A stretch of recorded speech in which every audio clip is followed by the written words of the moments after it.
Greetings and welcome to the third episode of Mod Morrowind, and I know it's been a really long time since we last did one of these, over a year in fact, and I do want to apologise for that. I sort of got a little too overly ambitious with where I was going with the last mod project, and it became a ton of work, which, this is a risk that modders often face, is, keeping your ideas realistic and small enough that you can actually complete them, especially for an episode of Mod Morrowind where the focus is really to teach you guys how to make mods and not to create some overly massive project that never actually gets finished.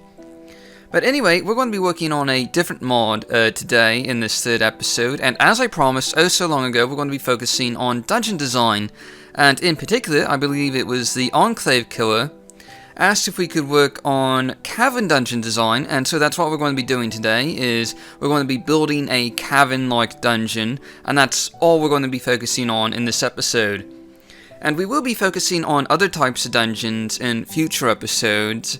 I kind of want to give you guys a sort of different type of dungeon to focus on in each episode. So next time we might do Daedric, we might do Velothi, or we could also do, I suppose, a Dunmer Stronghold, or possibly also some dungeons relating to Solstein or Mournhold. I mean, it's really up to you guys. You just post your suggestions down below in the comments section, and we'll work on that for the next episode. But today, we're just focusing on Cavern design, and I do understand why the Enclave Killer wanted a bit of an explanation on how to design caverns, because it can be a bit tricky. I mean, especially with the tile sets, there are a lot of different options there, and a lot of them you don't use normally, and also, the type of caverns that you use depends a little bit on the terrain that you're building the cavern in, and also a bit on the rock types, and also the cavern name. I've noticed this in the past, in that a lot of caverns that end in Asamu, for example, tend to be lava-type caves, even though they're in, perhaps, potentially, rather verdant regions, like, say, the Ascadian Isles region. And so that's something else to consider, but anyway, I'm really looking forward to building this cavern dungeon with you guys. But anyway, why don't we just go ahead and get started. And of course, we have the main menu that's been up this entire time that allow you to skip to a particular segment that you might need. And we're just going to start up the construction set real quick. There it is. And today we're going to be making a Cavern dungeon for Mod Town 2015. So we're going to need the Mod Town 2015 master file. And I've already got that installed. If you guys need a tutorial on how to install master files for major projects like Mod Town 2015, Lithodonia, or Town Already Built, do let me know. We can do a tutorial on that sometime. Anyway, just going to open up the data files here. We're going to select Morrowind, Tribunal, Blood Moon, and Mod Town 2015, because Mod Town 2015 requires Blood Moon and Tribunal. That's why we're selecting those. Then we're going to go down and find my claim. I believe this is it. Mod Town 2015. Daeg claim. Daeg being, a sort of abbreviation of my name. We're just going to load this up, and, it's going to take a little while, because it always does. I do apologize for the wait.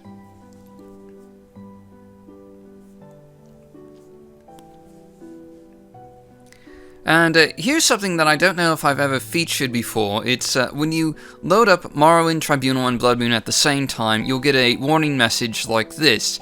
This actually isn't important. Don't worry about this. It's just something that pops up because Morrowind, Tribunal, and Blood Moon all alter the same dialogue topics. And so when you try and load them together, they run into potential conflicts. Just hit cancel as yes to all, and don't worry about it. It's really not a big deal.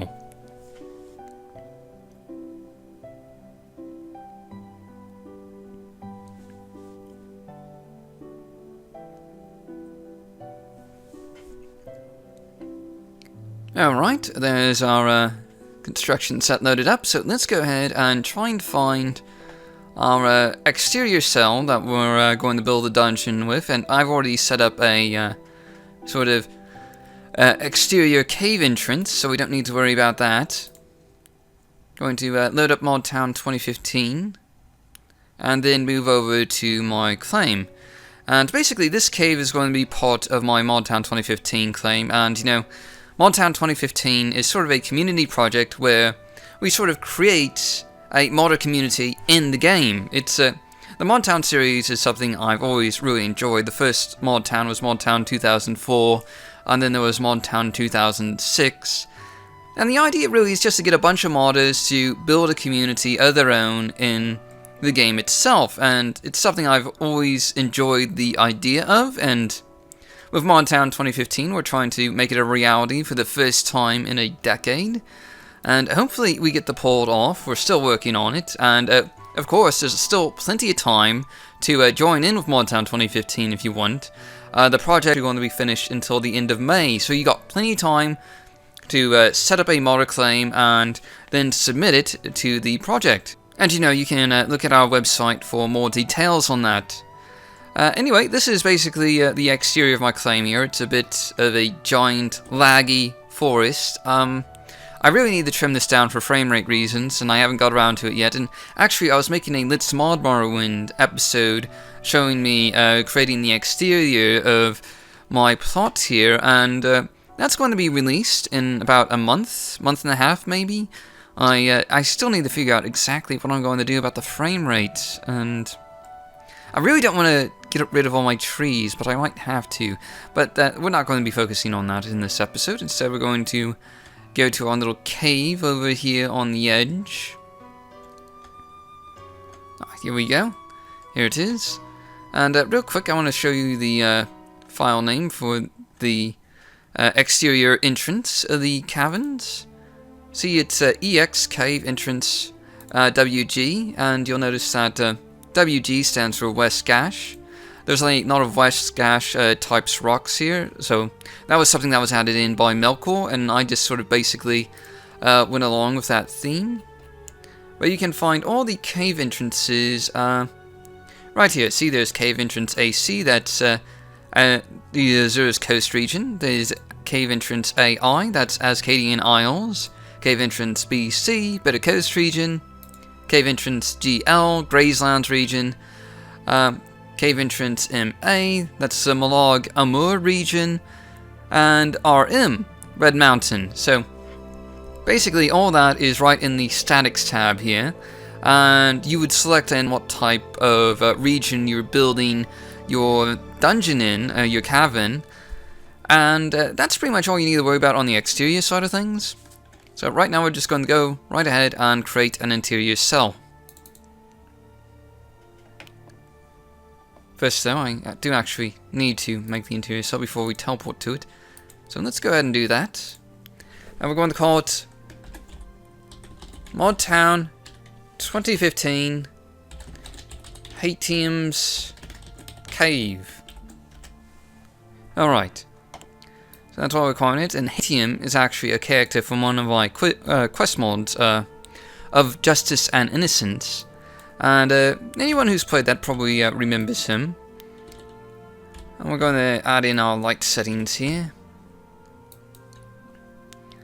Now, it depends on what we want the cavern to be exactly. Do we want it to be darker or something of a different sort of lighting color? That's the question. Let's see. I kind of like this color. That's a little too green. How about 67? That kind of looks interesting. We'll see how this looks in game, and then we can adjust it later on. Going to add in our fog here, which is basically going to be black. I believe the density for dungeons is either 1 or 1.25. I can't quite remember. We'll go with 1.25 for now. And go ahead and add that in. And now to set up our teleport marker. And scroll down to Mod Town 2015. There's already quite a few small caves and dungeons included in Mod Town 2015. And you know, you can download our current master file from our website if you're interested in just, you know, checking out to see what our progress is right now. There's actually quite a bit in already. I think there's a couple dozen interiors, 2 or 3 dungeons, stuff like that. Alright, that's Hatium's Cave. There we go, teleport marker set. And actually, why don't we just go ahead and hit the select marker. There we go. And here we are in our interior cell, and we can actually start building our Cavern dungeon. Alright, I've sort of moved my mic into a bit more of a convenient location for me to sort of narrate this Let's Mod Morrowind episode. So you're going to get a lot more click noises from my mouse, and I do apologize for that. You know, I would try and get rid of that in Audacity, but we're recording the video and the audio at basically the same time, so I don't know if it's going to be possible to remove those click noises. I guess you're just going to have to live with it for now. But anyway, going on to, you know, back to our Cavern design here. We're going to scroll down in the Statics tab down all the way to the interior section, and that's everything that starts with an N. And we're going to be looking at the different cave types, and there's actually quite a few different cave types. And I'm just going to briefly show off a little bit of each one and sort of explain where they're used in. Like, alright, we got Lava Cave here. Now, Lava Caves are used in a lot of different places before that. A lot of the dungeons that end in the sort of Asumu name and Asmi name tend to be lava caves, and so there's a bit of a correlation between name methodology with caverns and also the type of cavern that they are. And you can kind of see what the lava cave looks like here. It's sort of a darker color. You can also find these a lot in the Ashlands and Molag Amur region, especially in the Molag Amur region. That is a very volcanic region, and it has a lot of lava caves. You also see it in the Ascadian Isles region, the West Gash region, really in a lot of places, though we're not going to be using it today. The next one is going to be Mold Cave, which, let me just scroll down here until I find it. There it is. So here's the Mold Cave, and this is a bit more of a kind of rocky, bit more moist type cave. You can occasionally find them in the Ascadian Isles region, and they're scattered around, really. A lot of them tend to be smuggler caves, especially. A few of them can also be grottos and things like that. And typically they're found closer to water, at least in my experience they are, and that's typically how I use them. The next one after that is going to be the Mud Cave, which again is typically found closer to water, and you can see here that it isn't really rocky at all. It's got a more sort of muddish color. I'm really not a fan of mud caves, especially. You do find them in wetter environments, like the Bitter Coast region, and areas like that. But I've never been a big fan of them. It's just, they look ugly to my mind. And the next one is going to be the Pie Cave, which isn't pie like a dessert. It's pie as in just P-Y. I actually don't know what that stands for. It probably stands for some sort of cavern type. But anyway, here you can see it. You can tell it's a really sort of dark color. It's even darker than the Lava Cave, which is kind of interesting. You find these in a lot of different environments. You find them a lot in the West Gash region. They're typically not that close to water, though they can be on occasion. I've seen a few of them close to water in the Shurgord Coast region, for example. And yeah, it's a really dark cavern set. I don't usually use these either for... I like lighter colors, to be honest. Darker colors in cavern design just feels a little bit too much. I like people to be able to see where they're going in my caverns. So the darker things I tend to avoid. And there is one other cave type, I believe, that I'm forgetting about. And the reason that I'm forgetting about it is because it's practically never used in Vanilla Morrowind, and almost never in any mods either. And that is the Bone Cave. Yes, this is the Bone Cave. It doesn't get used very often. I think it might be used as part of the main quest, and I've seen maybe one or two different mods out there with it. I think Anastasia, a sand cave, near the City of Thieves, and also Dungeon Mod in Plesiad once used it. I can't remember the name of that for the life of me, though. It was a really small dungeon mod. I don't think most people would actually know of it. But anyway, yeah, it's very white, and because of that, usually use it as a type of sand cave in a desert-like environment usually. We're not going to be using it today because we obviously are not working with a desert-type environment, and there's pretty much no reason why we would need to make a cave out of bones. That's more Autoclock's area of expertise. He's the bone cave maker, so to speak. I mean, you should see his original claim for Mod Town 2015. It was basically just a giant bone cave with bones sticking out everywhere, and it was very disturbing. But anyway, I'm just going to go ahead and delete all this stuff. And we're going to be going with the mold cave because it's my personal favorite type of cave, and also we are kind of close to water, so it kind of makes sense. And we're just going to go ahead and set this all to 0. And now the main thing we need to work on is a cave entrance. And let me just scroll down back to our mold caves. Where is our entrances? This is mold cave S end, not what we're looking for. It's been a little while since I've had to design a cave. It's I think it's mold cave. Nope, that's not it. That's not it either. Oh, there it is. Natural exit. Okay. So because even this kind of confuses me after a few years, no, practically a decade, the name of the natural exit for mold caves is in mold cave nat exit 00. So, you know, that's like that for every cavern type, basically. You know, if you're doing this for mud cave, it would be mud cave nat exit, etc., etc., etc. And it's not doorway. This is actually meant for more for the doors that might be found inside a cavern already and not, you know, leading to the exterior. You can also use it for leading to the exterior. I mean, it's really up to you. And we're just going to lower this down a bit and get it to position. And here we go.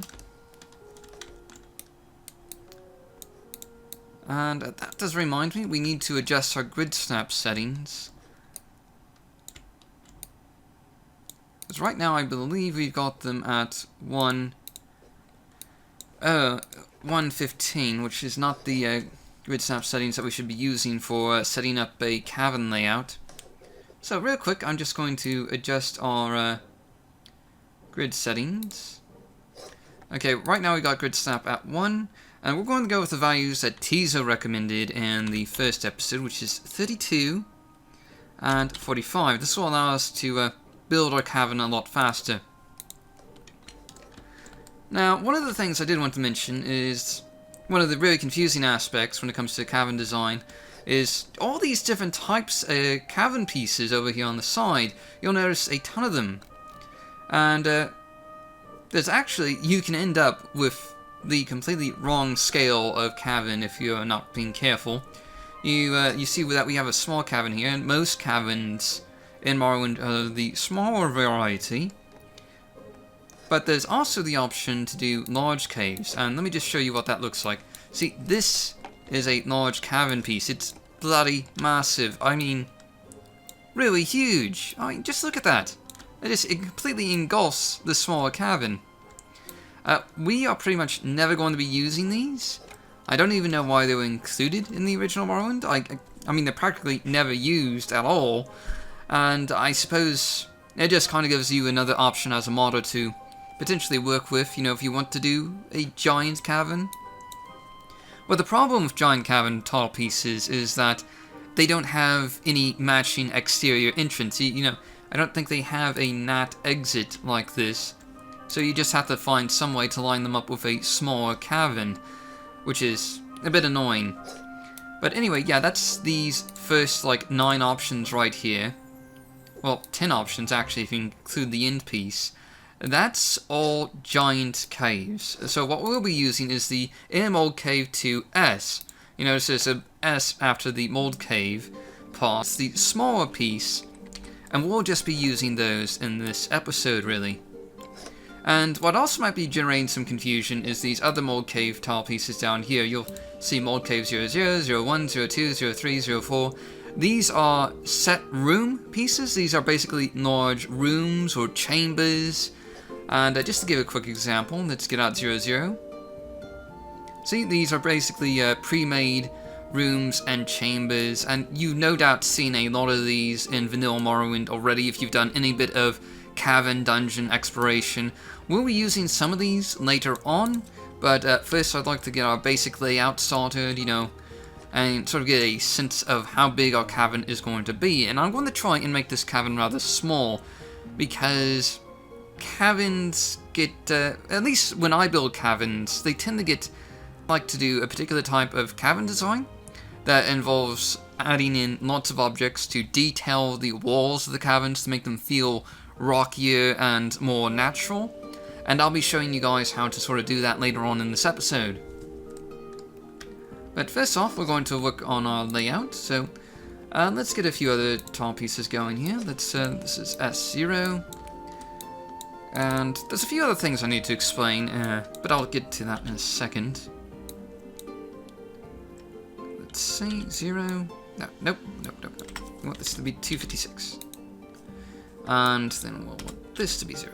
There we go. That pretty much lines up. And I'm going to go with Mold Cave S02. Actually, no we don't. We're going to go with, I think it's 5? Not 5. 4. There we go. Okay, so basically, Mold Cave S00, S01, S02, and S03 are all these sort of variations of the same type of cavern tile piece that just goes, you know, straight ahead. And then you got 04 here, which is a downward slope cavern piece. And we're just going to go ahead and adjust this to 0, 512, that's correct, 0. And, you know, this is an important tile piece to use because typically caverns go down from the entrance, you know. I have to get a little bit of depth in order to add some of the larger chambers that we want later on. And we're going to be using a few of these. So, just this. Go down to negative 256. No, that's too far. It's negative 128. Like I said, it's been a little while since I've had to build a new cavern for you all. And let's see, just get that into place. That looks good. Alright, and let's just get one more to start out with. We're going to put this at negative 256. And 0. And this should be 120, no, 24. There we go. Got that all snapped into place. And now I'm going to use an S05. And an S05 is a turn piece, as you can see here. It's basically a good way to change the direction that your cave is going. And you don't want caves to go too straight for too long, because that's really boring. You know, I don't really like that type of cavern design, and I'm sure most people don't either. And this is still going to be 0, I think. Oh, is it? Oh, yes. Okay. So we're just going to try manually snapping this in place. And oh, right. This is too far down. Okay, this should be 384. Okay, there we go. And there we go. Pretty much snaps into place. And now we can look a bit more on our cavern design. And what I'm probably going to do is I'm probably going to split off the directions here, and this is where another part comes in. Mold Cave for S00 is a 4-way piece that we're going to use to sort of split off our cavern into multiple directions, and this is probably going to be a dead end over here, and then we'll have 2 different paths going forward on these other sides.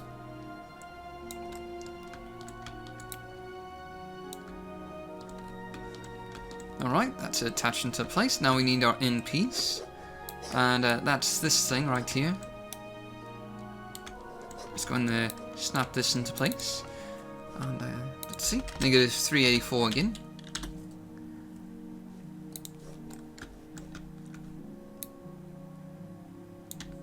Alright, looks like it's in position.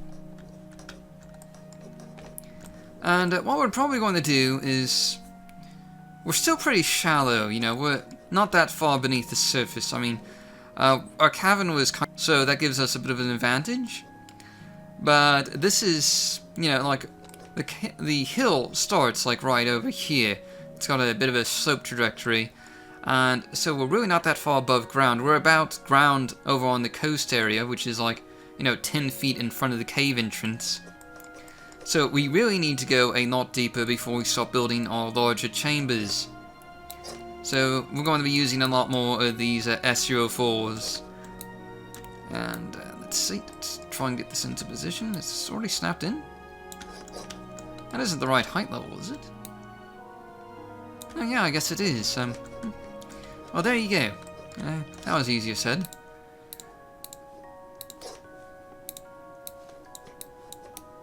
I'm going to copy another one over here. And right now, both paths are going to look a little similar to each other, and we're going to diversify them sort of later on. And I should probably explain the purpose of this cavern. This cavern is going to act as the dungeon home to Hatium, of Justice and Innocence quest mod. And the reason why he gets his own little cavern here is because this is Mod Town 2015. I'm basically designing homes for all of the major characters and the quest mods I've had over the years. Basically, in this case, Hatium lives in a cave of Justice and Innocence, and he's kind of the main antagonist, though he's not a bad guy, he really isn't. He's just kind of misunderstood, unfortunately. And, you know, if you haven't played it, I would recommend, you know, sort of playing of Justice and Innocence. It's a good quest mod, and it also has a great dungeon. It's one of the best cavern dungeons I've ever designed for Morrowind, is in Of Justice and Innocence.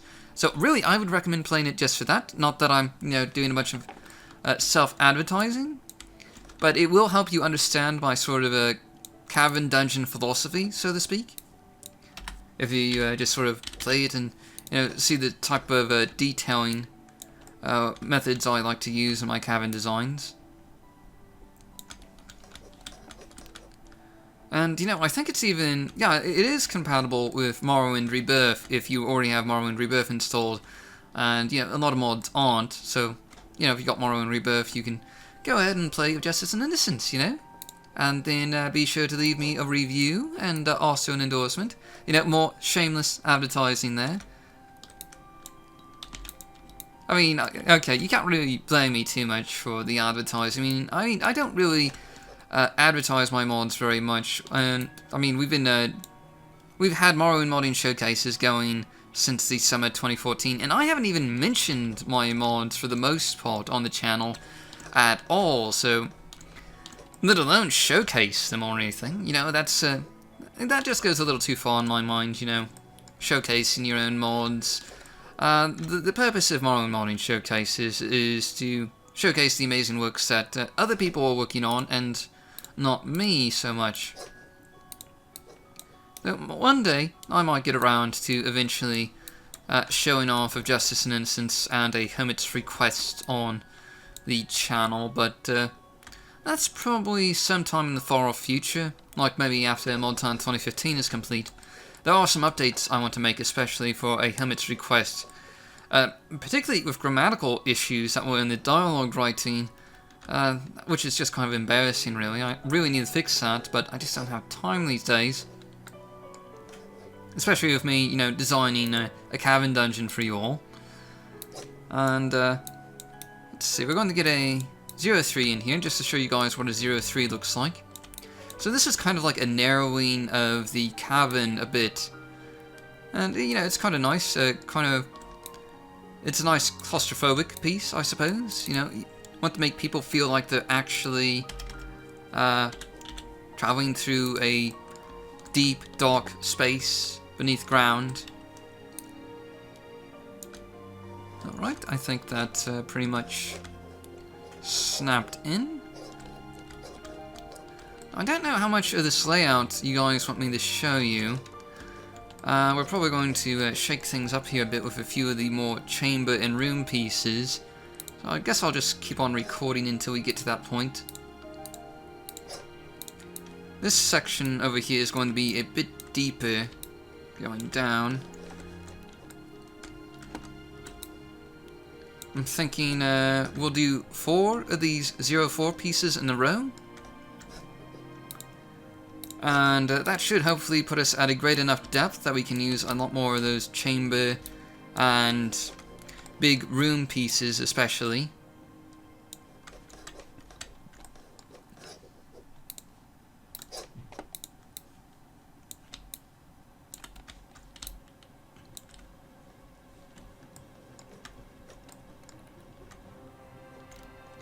Sorry, I've gotten a bit quiet, you know, just sort of focusing on getting these pieces into place. Let's do a 0-0 right here. Okay, there we go.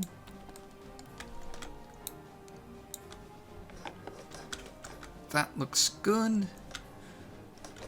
And why don't we just go ahead and get one of these chamber pieces into place. And we're going to want a passageway chamber. Nothing like that.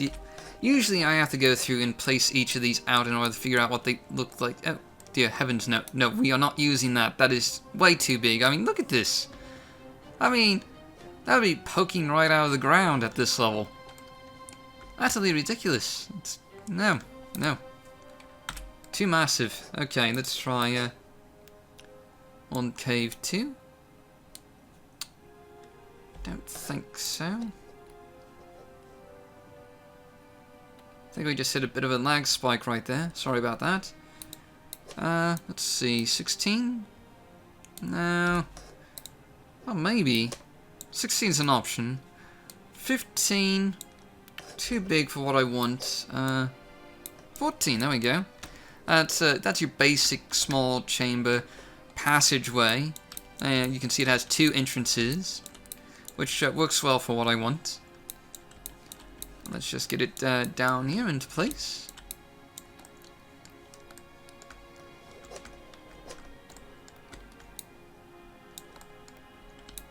I think it's a little too low. I think that's about the right height. Snaps into place right there.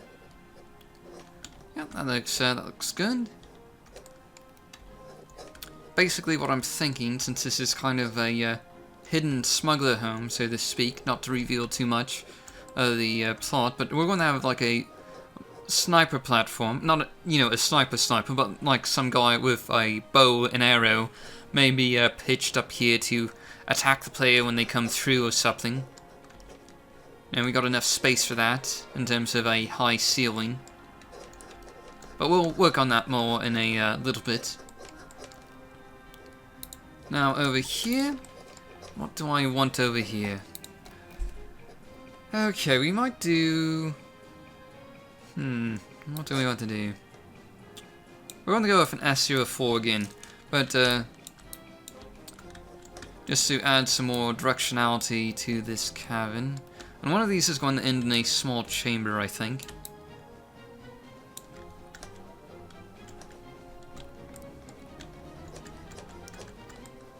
So again, we're going to use a small end piece on this side, because we don't have a lot of space going forward, because we run into the coast pretty soon, and we're still not that far below ground that I would feel comfortable going in that direction.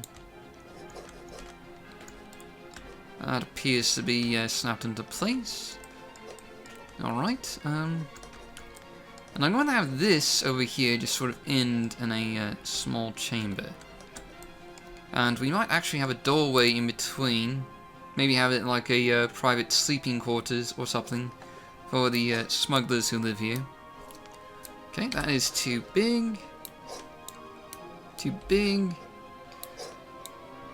7. That's a small inn chamber. I think that works. Yeah, we'll probably be using that, I think. Can't remember what height level we're at, actually. Is this 512? Might be 512.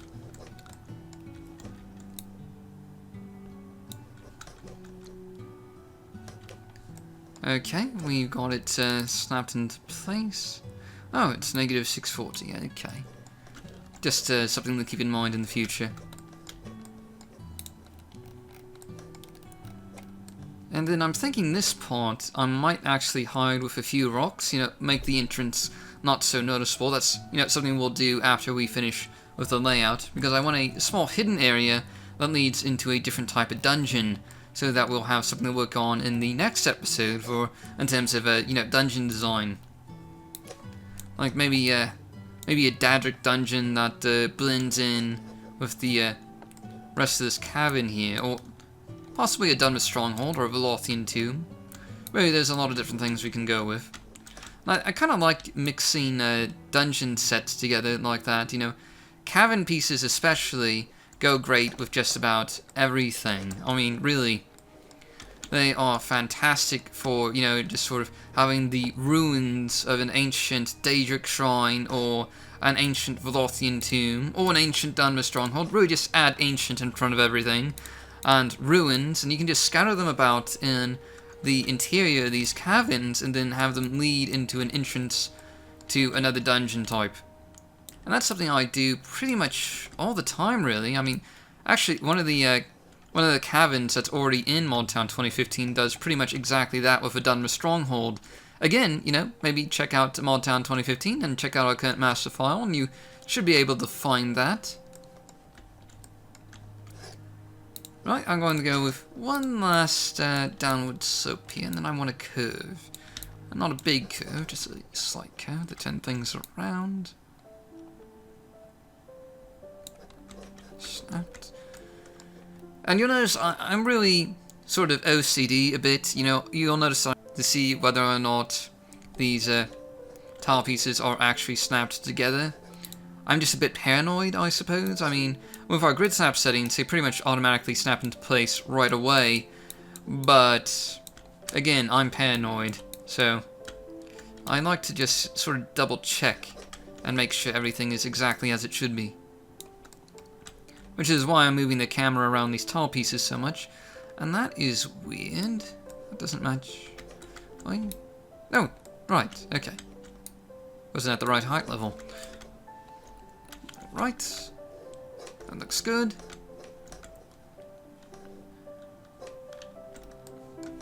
And let's see, what are we going to do down here? I know. We're going to use another one of these turn things. Just to, you know, make sure that the cavern isn't in a straight line for too long. Get that plugged in right there. And now I'd like to do a chamber or room of some sort. You know, actually, yeah, I want to go with 16 here. Old Cave 16. Because this will be sort of a drop down, and we can have a bunch of ruins like scattered around here. We can have... Yeah, sorry, we ran into a bit of lag again. These lag spikes just seem to happen randomly with my Bandicam recorder, which is what I'm using to record this. And I apologize for that. It also cuts off my voice on occasion, I've noticed, and that's really annoying. Like, it won't... And it sometimes just, you know, cuts off right in the middle of a sentence, or right in the middle of a word that I just uttered, and it's really annoying. I noticed that when I was footage from episode 2. And anyway, just going on, we're going to have a bunch of ruins like scattered down here, and we'll have the actual ruin entrance maybe somewhere off in that direction. Gotta be careful though, we are making this cavern fairly large. I mean, it doesn't look large, I know, but when it comes down to detailing, this is going to be probably about 1,000 hand-placed objects. And yes, you heard me correctly, 1,000 is probably what this dungeon is going to boil down to. Because there's a lot of things that go into a good cavern design. I mean, there's the rocks along the walls, there's cave roots, vines, various debris along the side, like a little bit of grass that just sort of pokes up from cave plants and things like that, mushrooms. We'll be utilizing a lot of that, but the point is, all that detailing does add up pretty quickly, which is why I usually have to divide my caverns up into several smaller bits. Let's see. just to make sure they all feel cavern-y enough, I suppose, is yeah, one way you could describe it. We're going to have an S00 down here, I think. Just a little bit of a straightaway before we get to the actual ruin entrance. And actually, I think I want to do a bit of a curve. Yeah, that's right. And actually, I just remembered that we already have a major Daedric ruin in this area, not too far away from where my plot is anyway. Can't believe I forgot that. I'm actually designing that Daedric ruin. It's almost finished, actually, and it's going to be in the final version of Mod Town 2015 when it comes out in the end of May, is probably when it's going to be. We still have a lot of work to do in terms of quest design, especially. I mean, we have a basic layout of what we want our main quest to be, but actually getting the whole main quest in there is going to be the most challenging part of Mod Town 2015. Especially since it involves working with multiple modders and having them contribute parts to the main quest. It's always easier to do things yourself, but you know, it's important to sort of get this idea of teamwork out there. There's too many lone wolf modders, I think. And that's a bit of a problem because a lot of major projects, you know, they run out of modders and then the project gets cancelled, and a lot of these really promising would have been pretty amazing to see, like the city of Yarvik, for example, was a really cool looking city, and it got cancelled because it only had like 2 people working on it. And you know, I kind of like to think that maybe we can possibly do a combination of lone wolf modding and team modding, like have modders who volunteer on a regular basis for the various major team project mods out there, you know, do an interior here, do an interior there, and then do some of their own things. And, you know, better help to get these major team project mods finished. I mean, because there's a lot of promise there. There really is. And too many mods get the axe because they ran out of modders. It's a real shame, and it's something we're actually going to be focusing on in a new video series at some point in the future. But really, I should stop talking and actually finish what I'm working on here, so why don't we just do that? I'm going to go with an end piece, and basically what we're going to do is we're going to attach a dungeon ruin in front of this end piece at some point in the future, but we'll worry that at a later date, I think. Like maybe in the next video, or what have you. Anyway, that pretty much ends this segment. So we still got this segment over here that we need to finish off. I'm trying to think of how I want this design to go. I'm thinking we'll do another 4-piece, and then we'll have 2 branching off paths off to over here, and then another one off to over here, because we got a lot of space over here, but there's also a decent amount of space over here that we could possibly fill in a little bit with a chamber, or maybe just a dead-end passageway, or something of that nature. You know, you want caverns to feel like they have a few different paths to go on, because real caverns in real life, they branch out a lot, and they're kind of like a maze. And we're not going to be building a maze by any stretch of the imagination, but we do want to give enough different types of paths that it feels realistic, so to speak.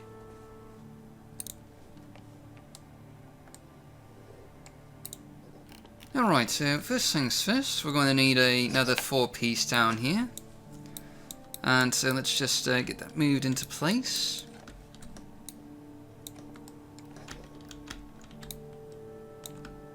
There we go. It's just about where I want it.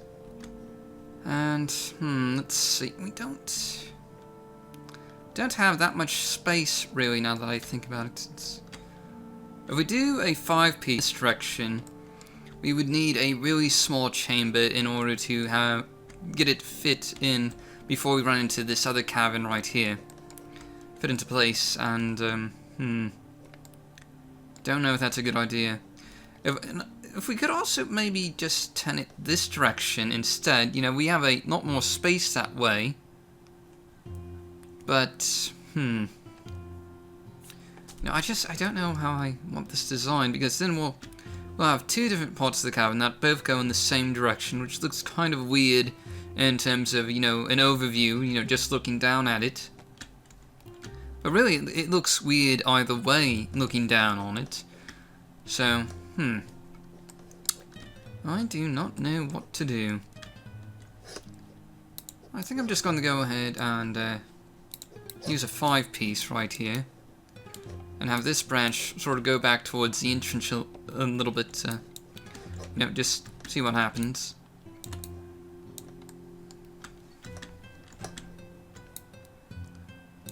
So we want Hatium to... And yeah, I just realized we misspelled Hatium. See, Mod Town 2015, Hatium's Cave. It should be T-I-E-M. I mean, good heavens. It's, that's something that's going to need to be fixed. But we can worry about that now, actually. We're just going to go ahead and worry about that now. Going to fix that. There we go. Just type in the interior cell window here to change the name. And that'll probably show up right there on the next time we refresh this interior cell. Which reminds me that we don't have a door marker connecting to the exterior yet, and we need to get one of those in as well. Okay, so what am I thinking here? We got this 5-piece in. I'm going to add in another 5-piece, I think, and have the cave continue off into this direction just a little bit. Not too far in this direction, though.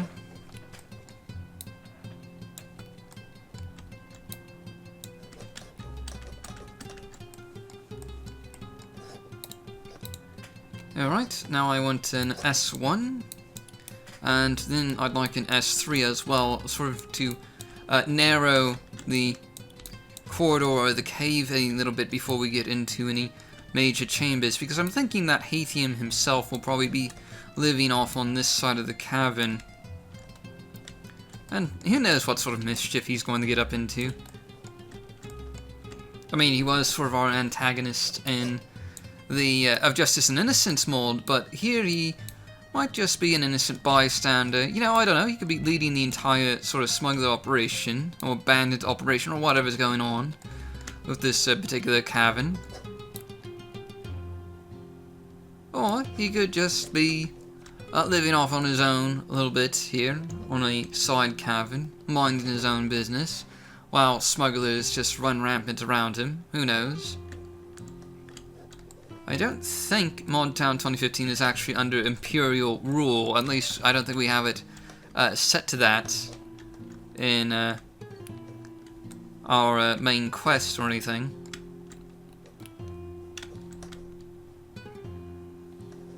So there we go. And now we're going to put in a chamber. What kind of chamber?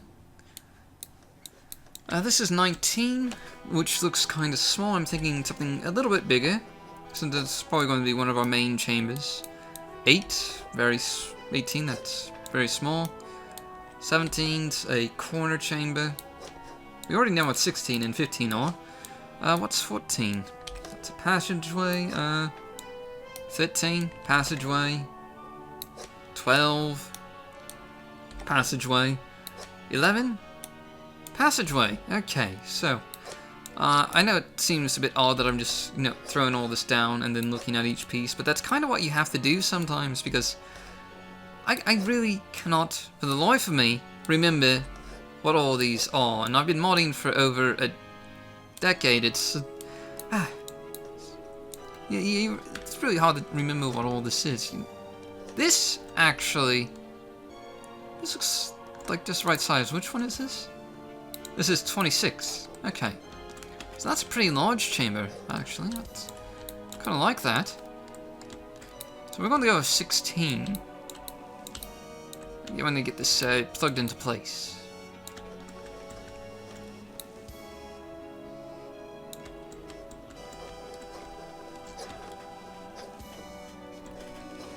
There we go, that into this little branch right here.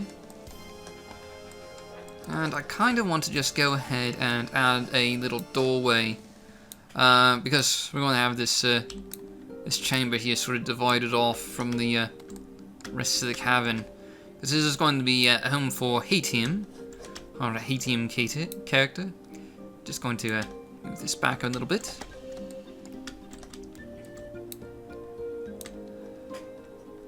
And I do apologise, my voice kind of breaks up a little bit.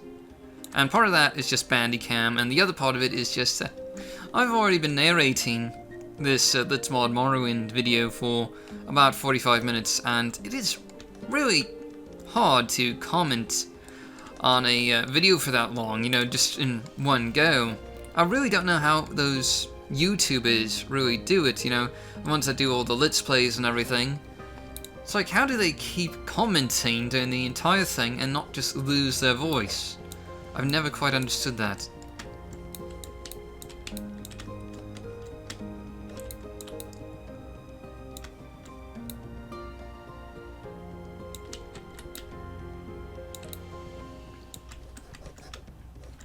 Alright, we've got this branch encapped, so that just leaves what to do about this thing. So, I'm thinking that we can, we'll do one straightaway piece, like a 02, and then we'll do a 05 piece, and do a couple more chambers. Like, we'll do a passageway chamber and then an in chamber, is what I'm thinking, and that'll probably be like the main smuggling portion of, this cave, I think.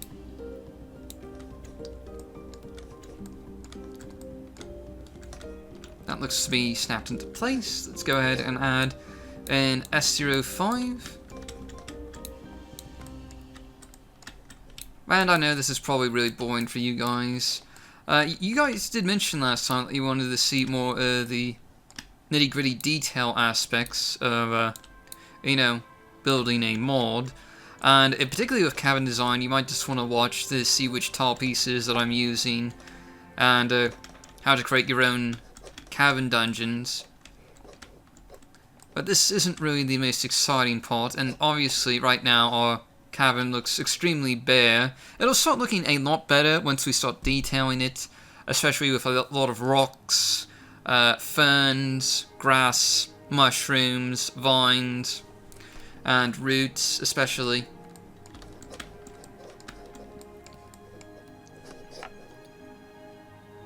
Let's have one more straightaway piece right here.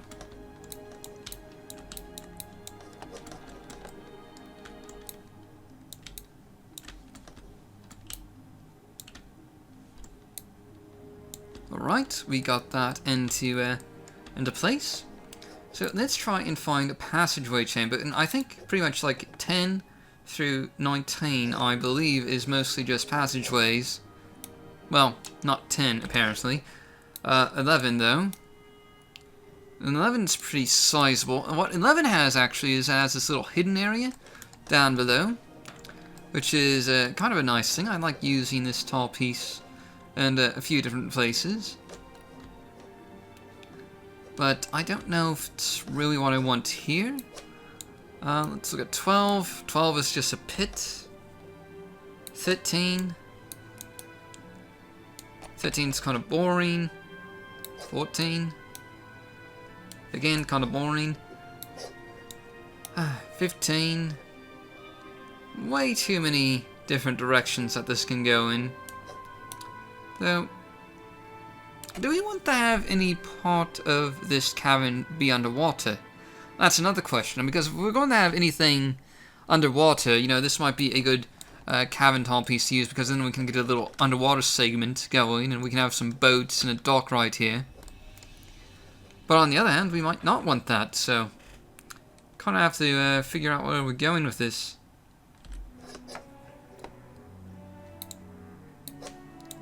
$16 is that big drop piece that we used before.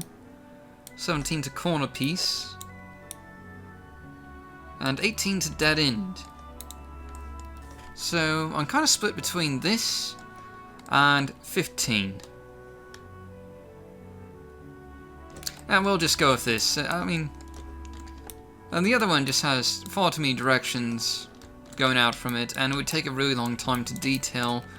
because we're going to be adding rocks to all the cavern sides here, and for larger chambers like that, it's especially difficult because the ceiling is just so high that you really have to add a lot of rocks to make it work.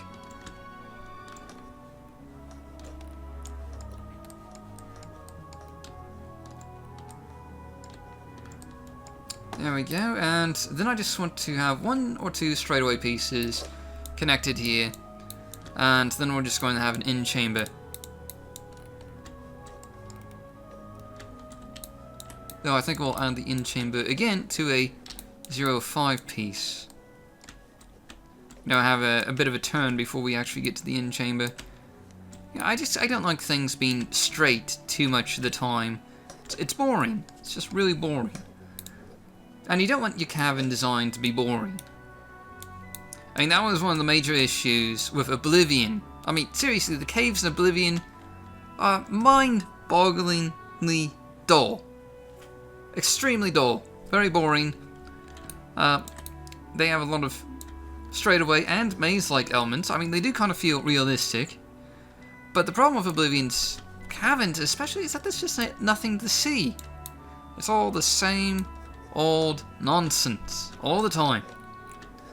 And sorry, I'm going off on a bit of a tangent here, but the reason why I'm going off on a bit of a tangent is because I've been doing playing a lot of Oblivion mods recently for Oblivion modding showcases and Oblivion house mod hunters, and every time there's a cavern that I have to go through, like a pre-existing cavern, in order to get a key or something, it's so boring. The dungeon design in Oblivion is just so terrible. No offense to anyone who really likes Oblivion, but it is terrible. Very terrible. Okay, do we want 27? No, not doing 27. That's way too big. Our dungeon is already way too big, honestly. We need something a lot smaller. 19? 19. We'll do 19. I mean, it's kind of anticlimactic as a end chamber. I mean, but the point is that it's not so big that it's going to be a real pain to detail. We'll just have a little bit of a smuggler hideout in these 2 chambers right here. The passageway chamber over here can act as a major smuggling hub, and we can have this one act as maybe the sleeping quarters for some of the smugglers, or possibly, you know, the treasure room where they're holding all their cargo or something of that nature. Because chances are, you know, if you're a smuggler, you want to hide your cargo and valuable goods towards the back of the cave, so that if anyone stumbles in by accident, they won't, you know, find all your loot. Or if there's a raid, like a bunch of Imperial soldiers are just storming your cavern, they might not get to the last bit where all the important stuff is, so to speak. So it makes sense, you know, to have storage room in the back. And alright, that is our dungeon layout. So the next step, and the next step is going to be a really long step, is to detail everything, and yeah, that's going to take a really long time. And I'm going to try and explain my thought process with the detailing in detail, which is kind of repetitive to say, but there you go.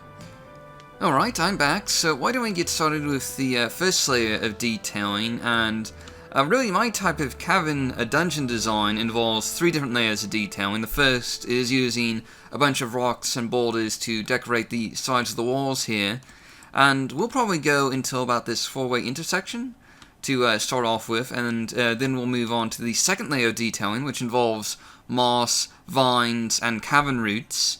And then the third layer of detailing, the sort of last layer, involves mushrooms, ferns, and other miscellaneous objects that are just sort of scattered throughout the cavern. You have to keep in mind that this is a smuggler's cave, and so they're moving a lot of cargo from the entrance over here down into the lowest sections, particularly into their little storage vault that's way back there.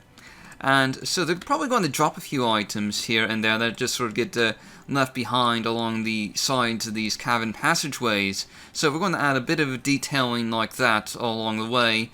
And for now though, why don't we just go ahead and get started with adding our rocks to the side. And real quick, you'll notice that in our in mold cave section over here in the statics tab, we have all the cavern tile pieces right here, but we also have boulders and rocks right above that, and we're going to be using these rocks to sort of decorate the sides here. And it should be pointed out that rocks 1 through 7 are pretty much normal looking rocks. Rocks 8 through 19 are rock formations. Those are, I don't usually use those quite as often. And then rocks 20 through 28 are large, massive rocks to decorate larger chambers with, mostly. And we won't be using a whole lot of those, at least not at first. We'll be using them more as we get to some of the larger rooms and chambers further back in the cavern here. So we're going to start with a handful of different types of rocks, and once you've done this for a while, you kind of know which type of rock model is which. Like here we have a 05, which is one of the larger ones in this first set, and it's pretty large. Just going to try and angle this a bit here, and then we're going to add a bunch more rocks over here. And let's see, number 3 I think is a good one.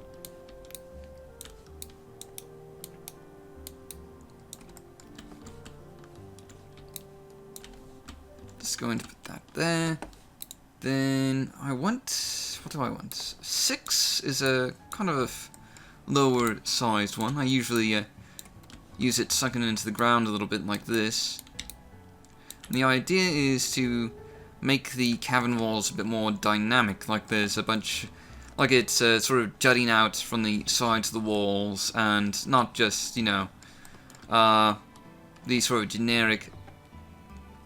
Yeah, a bit of a lag spike right there. What I was saying before is that I kind of want to make these caverns dynamic and sort of jet out a bit and not be the sort of carved out generic passageways that you can see here. And let's see, what else do we want? The idea is to get a good variety of different rocks and then sort of something like that. Actually, I just remembered, we need to turn off our grid snap section, because that is going to mess around with what our settings should be at. Okay, there we go. So that's why everything was looking a bit weird. Okay. So, yeah, you want to adjust your grid snap values when you're working on more detailing related objects. And as you can see, I kind of forgot to do that, and as a result, I wasn't able to fine-tune where I wanted my rocks placed as much. You gotta remember to change those settings when you're done with the basic layout. Bit of a newbie mistake. Let's go with a rock 04. This is a smaller rock. Of course, we're going to be adjusting the size of a few of these. Sort of, kind of like that. And of course, this isn't the most exciting thing to watch, I realise. It's, I'm just going to record some of this, and then I'll probably just go do the rest after I turn off the recording. I just want to give you guys a feel for how to sort of design these cavern walls, and then I'll go through and do the rest of them myself without the boring tedium of watching a guy just place rocks everywhere.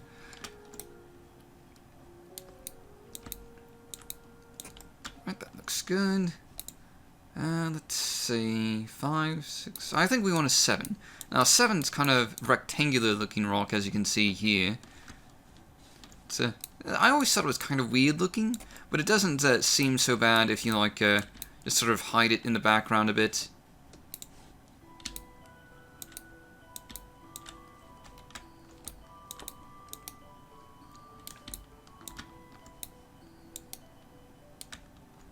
Alright, so I almost got this into the place I wanted. Okay, that doesn't look too bad. I think I'll add a rock 04 just on top here to make it seem just a bit less, well, straight. You know, that's the problem with these rocks, is that they kind of look a little straight. You know, when you're looking at them like this, you know, it looks like a clear-cut straight, and normal rocks aren't like that. So you want to stack some of these rocks together and to sort of make the illusion that they're a bit more natural and dynamic than they really are.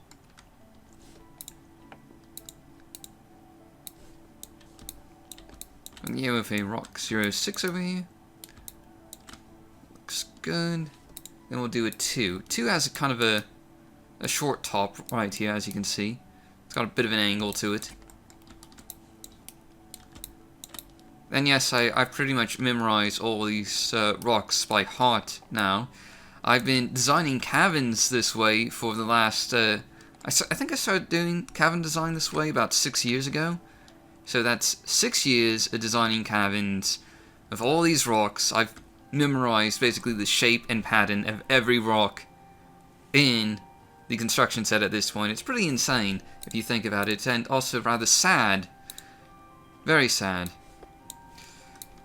Think of all the other things I could have done with my life if I hadn't been so keen on cavern design.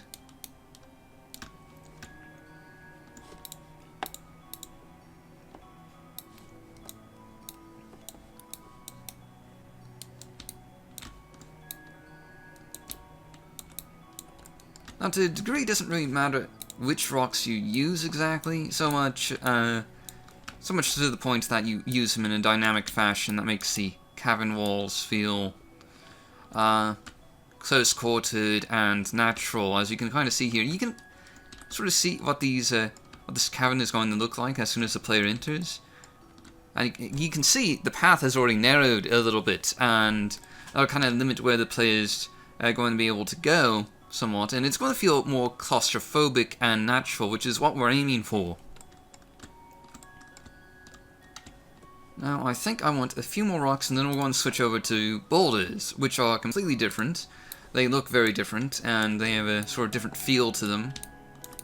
You know, rocks kind of have feelings to them, so to speak.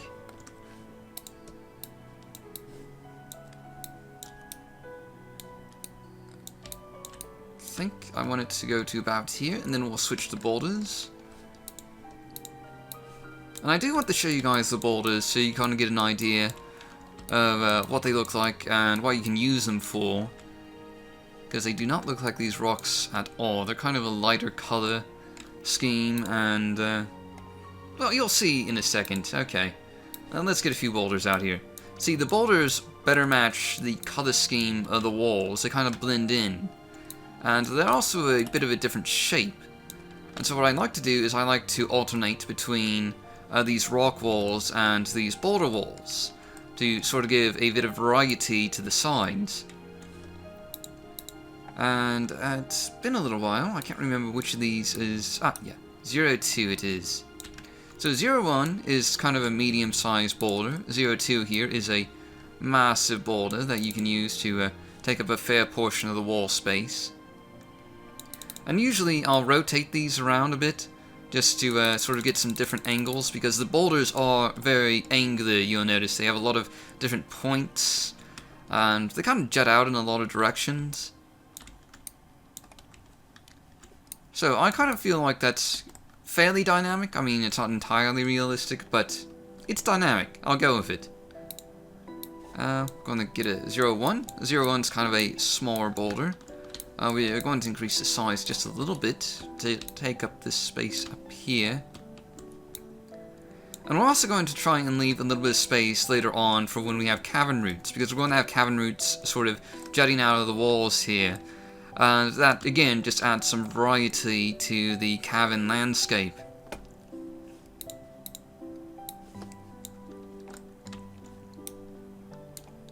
Here we have Boulder 05. This is a longer, more narrow boulder, and it's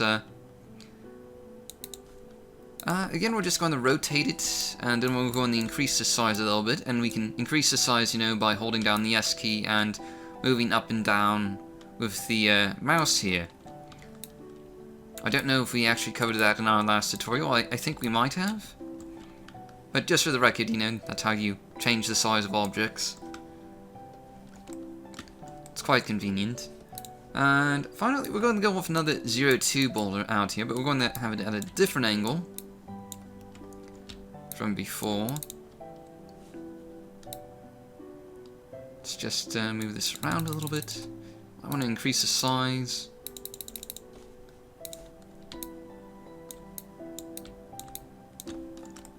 That looks, yeah, that looks good enough, I think.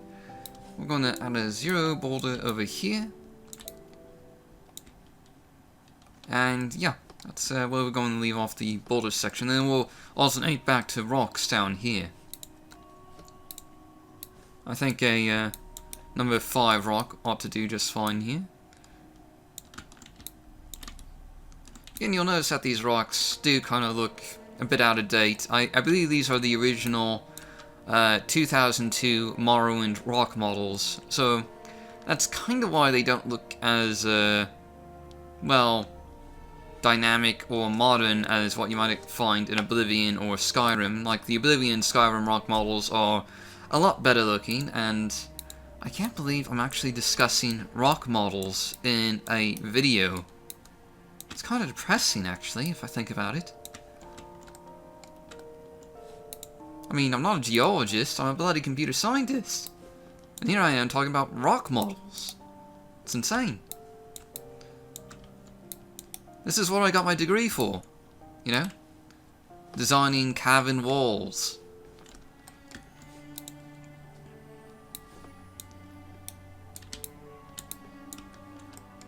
Okay, got a number 7 over here. That looks pretty good, actually. Kind of like that. Notice how we got a little hole back here? I think I'm going to actually keep that to, you know, make the face of the cavern walls feel dynamic, like there's a bit of hollow out areas that, hey, we might actually be able to hide some loot back there, like a small sack or something. You know, it's always, I like to hide things along the cavern walls a lot, and if you've played any, again, my dungeon of Justice and Innocence, there's a lot of that going on. You really got to pay attention to the environment. And I think that's an important aspect of dungeon design, is rewarding the player for paying attention to the environment. You want the player to explore and look around the dungeons you create. And you want to encourage them to do that by rewarding them for their due diligence. But that's just my personal opinion. I'm sure that some people might have different feelings about that. It's just, I like to think that it encourages players to actually enjoy the dungeon atmosphere that I've created for them.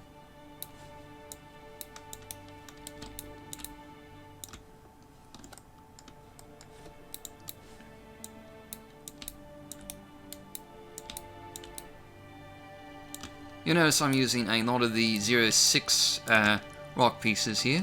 This is sort of my go-to piece. I use it for more than pretty much any other rock piece, honestly.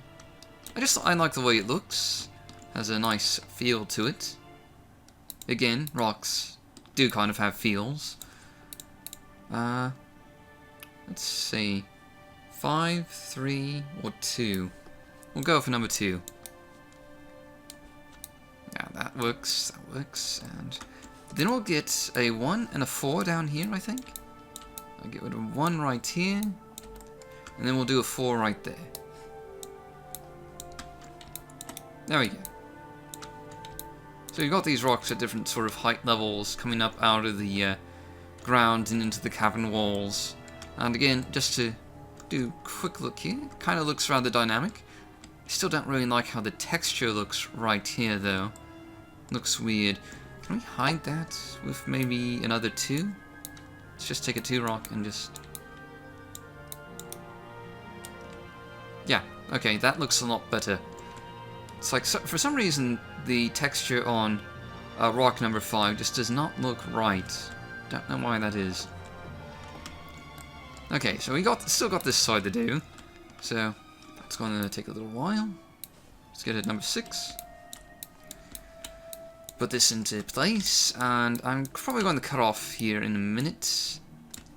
And just do the rest of this on my own. I think you guys got a pretty good idea of what these what I'm doing with the cavern walls here.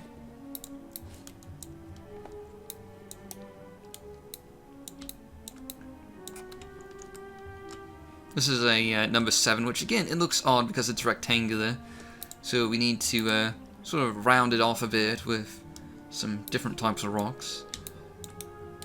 Good old number 3 here, that'll should work.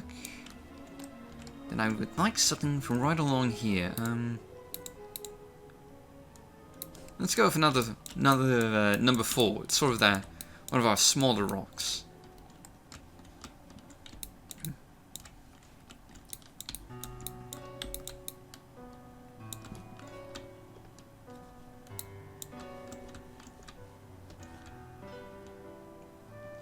Alright, yeah, I'm going to just leave off here and get the rest of the rocks along the cavern wall up to about this 4-way intersection, and then I'll start up the recording again for the next layer of detailing.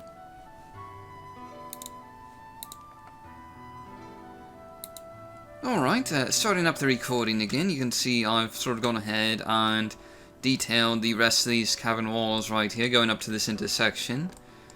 And right now, they don't look that impressive, you know? They look fairly detailed if you just kind of go in here and sort of do a player eye-level view of things. They look kind of nice. But the important part of, you know... oh, sorry. Looks like we hit another lag spike. Anyway, as I was saying, the important part of Cavern dungeon design is that the layers of detailing all sort of build up on one another.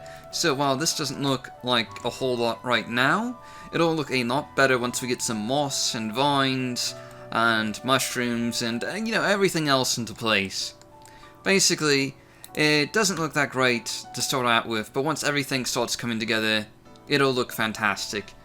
And you'll notice that I've got this little area right here, and I was actually thinking about adding a little platform here real quick before we do anything else. This is going to be a little smuggling storage platform, I think. And basically we're just going to go up and find D-Docks centers, I think is what I want. No, wait, that's not it. Oh, I guess we could just use the common platform, that should work just as well. Common platform large. It's a bit bigger than I needed, but it works. So basically what we're going to do is, you know, have this come up a little bit off the ground here. And then we're going to use this sort of flat area for storage containers. Sorry, I think we hit another lag spike. Bandicam just does that randomly for some reason. But anyway, yeah, we're just going to have a flat little platform here that these smugglers are going to use to temporarily hold storage. And who knows, they might have a couple of seats or something right here for watching the entrance of the cave. That looks good enough. We're probably going to want to add a little stair-like thing. That'll be D-Docks stairs 1, I think. Yep, that should fit.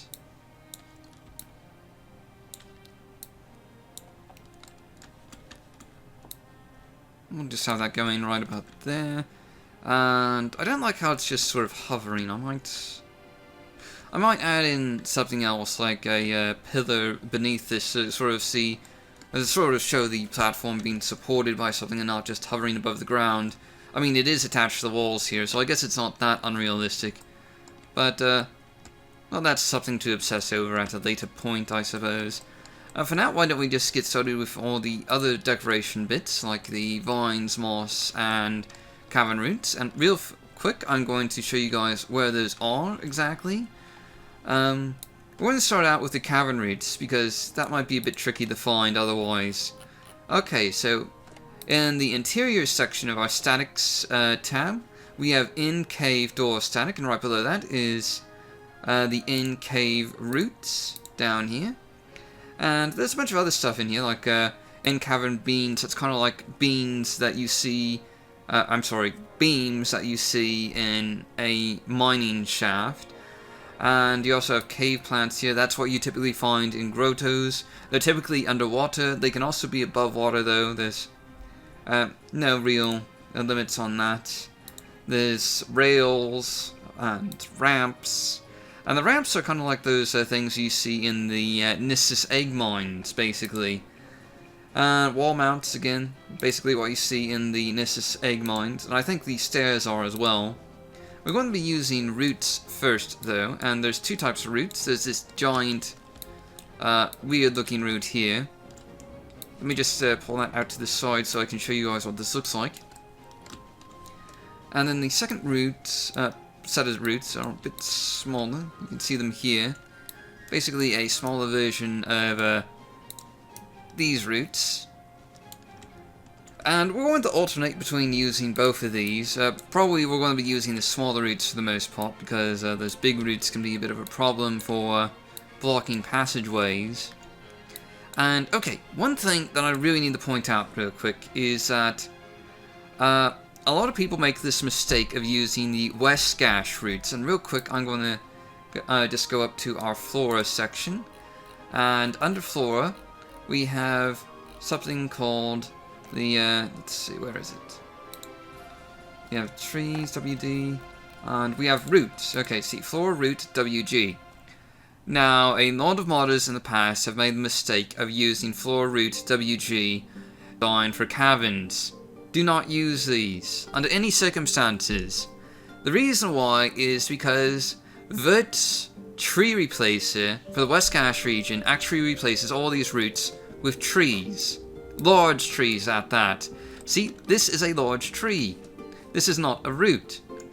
And basically, a lot of people play with Vert's tree replacers installed, and so what happens if you use Vert's, if you use the WG roots in your caverns, is that you're going to have trees poking out of the side all over the place, and it's going to look really, really weird. Dungeon unplayable because it will block the passageways that players would normally be able to use. And this is actually a problem in Vanilla Morrowind as well, because some dungeons, like I think, for example, Coal Cave, I believe, uses WG roots. And basically, with the tree replacer installed, it replaces all those roots with trees sticking out of the walls and blocking passageways. So it's even a problem in the vanilla version of Morrowind, and I do not know, for the life of me, I cannot understand why Vert decided to replace something that had root in the name with things that are very clearly not roots. This is not a root. This is a pine tree. That is not a root. I can't understand the logic behind it. I really can't. It's very annoying from the perspective of dungeon design and cavern design especially.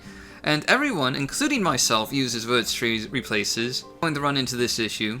Just do not use WG roots. Just use the cavern roots, because these are fine. They're not affected by any tree or mesh replacers, so you can pretty much be sure that they're not going to suddenly change in size or become giant, massive pine trees blocking all the major thoroughfares in your caverns. So anyway, we're just going to rotate this this route into place.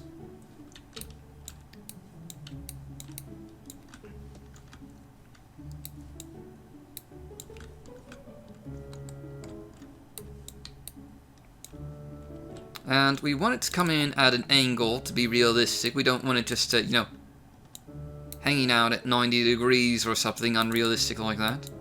So we're going to try and adjust this a bit. Kind of looks a bit strange. Let's see, can we get this rotated a bit differently? Okay, that doesn't look too bad. And of course, we don't want it poking too far out into the passageway, because again, we don't want to block the player paths. That's not too bad. You see, it pokes out a little bit into the player passageway. We're going to have to run through the entire dungeon. The player can actually get through the dungeon, because that's pretty important, is making sure that, the player doesn't get blocked from being able to progress through the dungeon, because that completely destroys the point of having a dungeon if you can't play through it.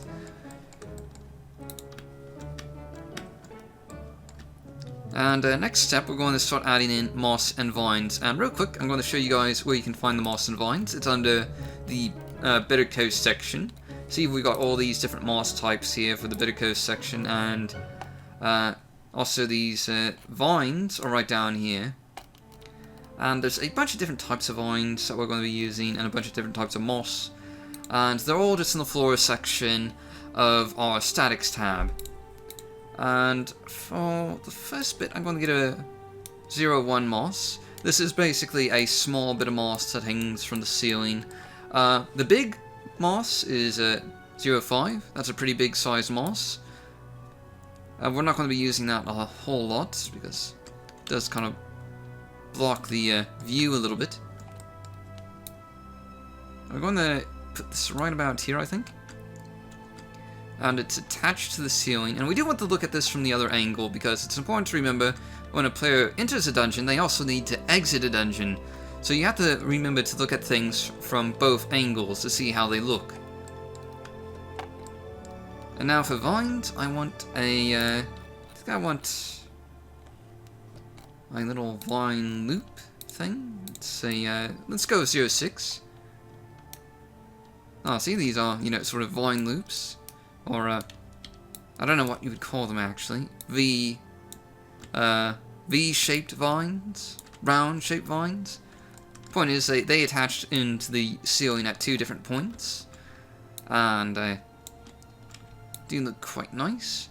And typically what you'll do is you'll group vines together into, like in a small area you'll have 2 or 3 different kinds of vines. And usually at different height levels, for dynamic reasons, obviously. Next we're going to go with a vine 0-1. This is a straight vine.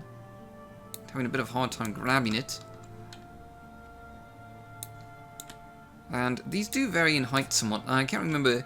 It's either 0-1 or 0-2 or really long. And they're kind of ideal for... I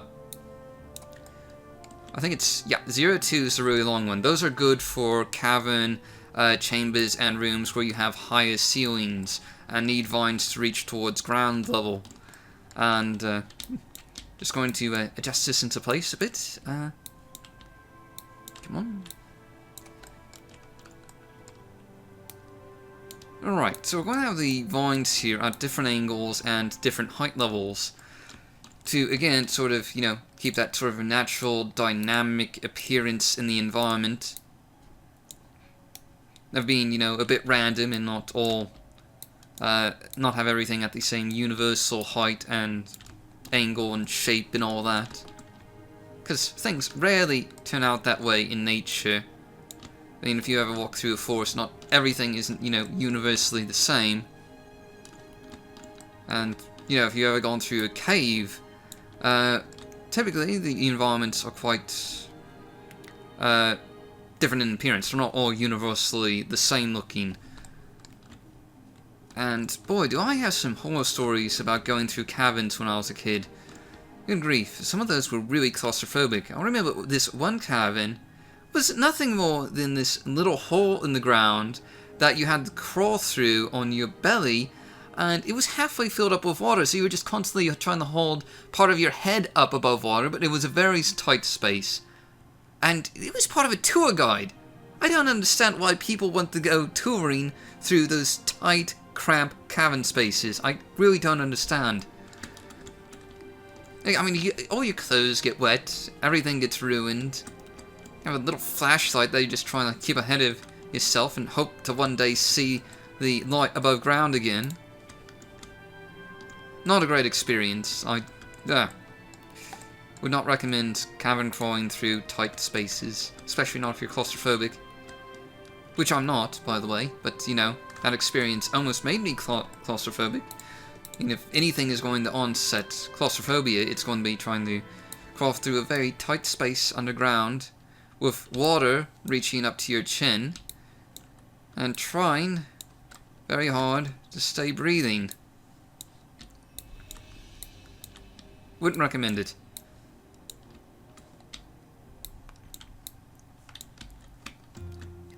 We got another vine there. I'm going to copy and paste this again. Another little vine.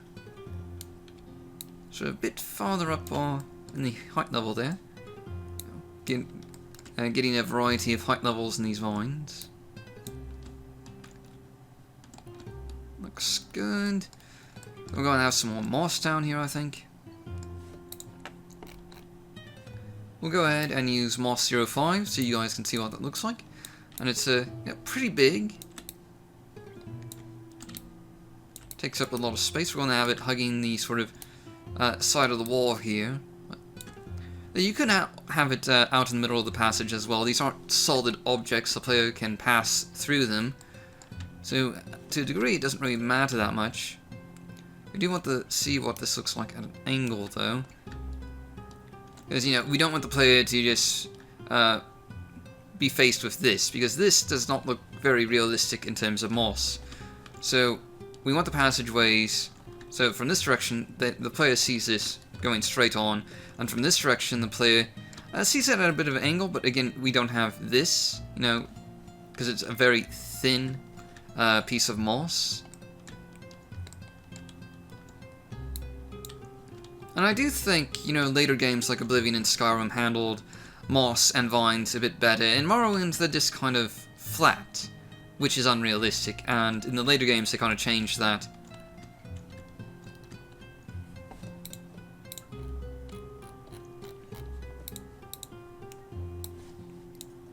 Going to get another vine over here. Just again, sort of hugging the side of the wall.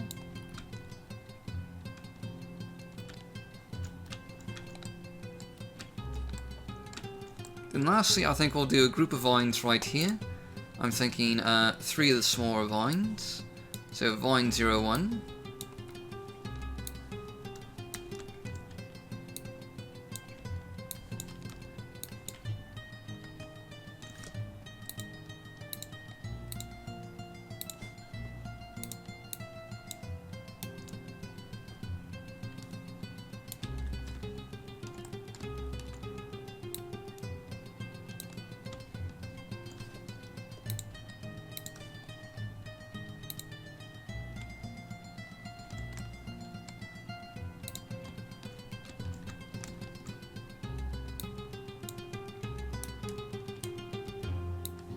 Alright, there we go.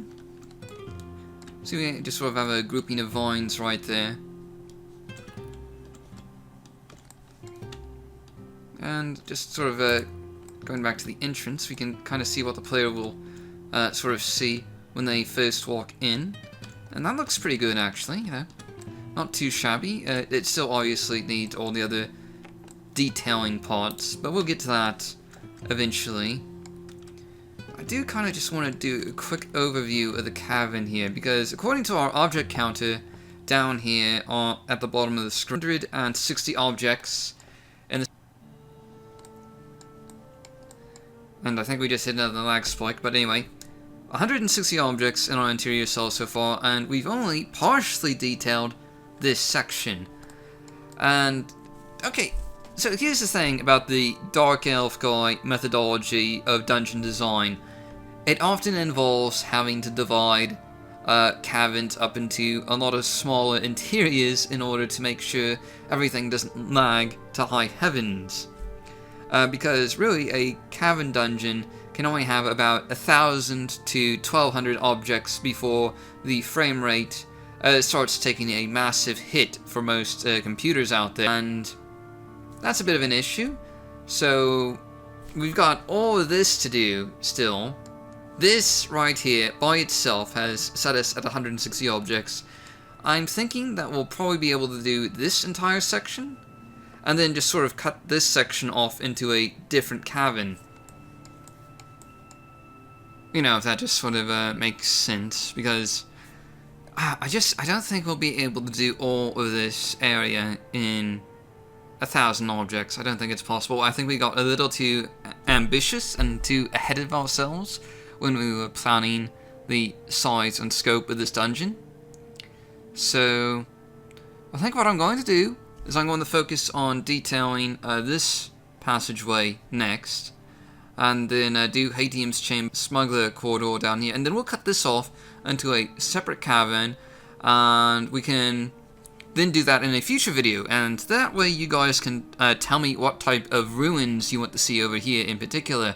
Like if you want Daedric ruins, or Vlothian ruins, or Dunmith Stronghold ruins, or I don't know, we could even, for whatever odd reason, we could probably add in a Solstein-like tomb to over here. That would look really weird with a mold cave design.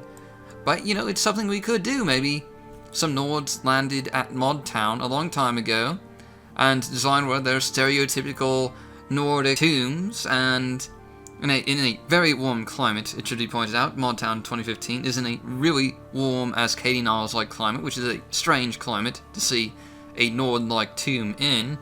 But that is something we could do, you know, just let me know what you guys want in the comments below, and we'll try and do something like that.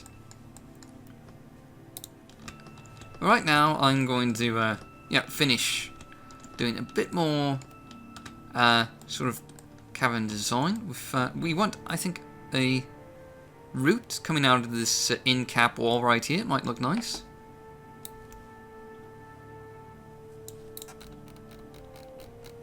Let's find our routes, and we'll go with the larger route this time.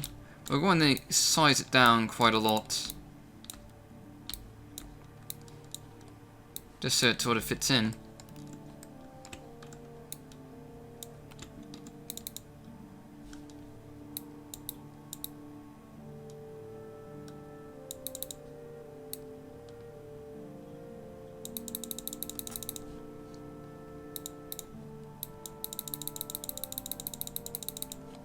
That looks like a pretty good angle.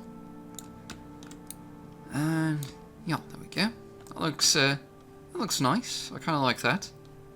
Looks pretty good. And let's see. What do we want to do next? I kind of want to continue detailing the cavern walls of this section, and actually I want to divide this section up by a doorway so that we can copy all of this into a different.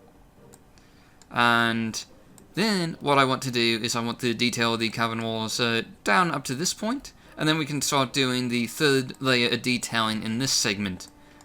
Alright, so I'm going to start this recording again in a few minutes once I've done all of that. So I'm just going to pause for now. Alright, just starting up the recording again. I've finished detailing the cavern walls all the way down to this first sort of chamber. And it does kind of take a little while. This isn't exactly the funnest portion of dungeon design. It is rather tedious, this extensive level of detailing. But something I just like to do is I like to turn on some classical music while I'm doing all this rock placement. And I was actually just listening to the London Philharmonic, and they were playing a bit of Nocturne by Chopin. And that's actually one of my, favorite classical music tracks to listen to. So, you just gotta set the right music in the background for doing a lot of this tedious detailing, that most of the time I can't actually listen to any music when I'm doing these Let's Mod Morrowind videos, because that would distract from the narration a bit. I mean, of course I'm going to be adding in some music later on for the background once the video actually gets aired, but anyway, you can see that I've also added in some moss, vines, a few cavern roots just sort of going down to there. And we also added in this doorway here, and these doorways are perfect for, dividing up a cavern dungeon that's just gotten a bit too large, like this one. I've had to use these a number of times when designing large caverns, because they just get a little too big and the object counts really start to spike. I mean, you know how we were at 160 before? Now we're at 238. And that just goes to here, and we're not even finished detailing this area up here. So, yeah, I mean, if we just look at this area in the future, I'm going to predict that the object count is going to be at around 700 to 800, which is pretty manageable. That shouldn't be too hard on the FPS and the latency for most computers when they load the cell. That should be pretty good. Even lower end computers should be able to handle that, hopefully. And anyway, before we get to the third layer of detailing, which is mushrooms, grass, ferns, and everything else that we need to do, I was going to go ahead and just detail this little platform right here.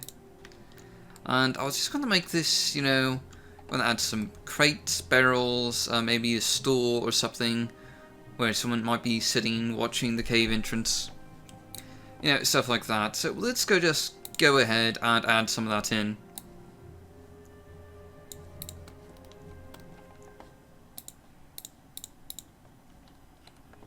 And since this is a smuggling cave, we can use barrel smuggler 01. Maybe get a few of those, but we don't want too many because these things drop really good loot. And if you have too many of those, it becomes a little too overpowered. You give the player too much loot. So you do gonna have to watch yourself with that respect. You know, divide it up with some more random possession like containers, like a crate 01 random possession. And this will have some good loot in it on occasion, like it'll have some random potions occasionally, and also some enchanted marksman type weapons on occasion, but it's not too overpowered. In terms of the value that these containers drop, it's significantly lower than the barrels. And that's just something that you need to think about, is keeping your dungeons balanced. You don't want your dungeons to be too overpowered, especially if you're aiming for more lower level or mid-level characters to play through them. And we're thinking, at least I'm thinking anyway, that this will probably be around a level 10 to level 15 character dungeon to play through. Not anything too crazy. Let's get some food. Just add some container with some food in over here. And this really brings me to another part of Morrowind dungeon design that I just vastly prefer to both Oblivion and Skyrim, is the fact that you can actually find good loot in barrels and crates and sacks. And in Skyrim and Oblivion, it's like all the good loot is in chests. Just chests. It's like you go through the entire dungeon and oh, I shouldn't even bother looking through the crates and barrels because all the good loot is just going to be in the chests, and that's just terrible dungeon design. It doesn't encourage exploration. It doesn't encourage the player to just go out of their way to look at things, because you're not rewarding them for looking at things and for exploring. You're just rewarding them for getting to the end of the dungeon and then finding the chest with all the fancy valuables in it. And that's just such terrible dungeon design. Oh, sorry about that. My phone just got a text message. I'm gonna have to remember to put that on mute for the next video. Let's see here.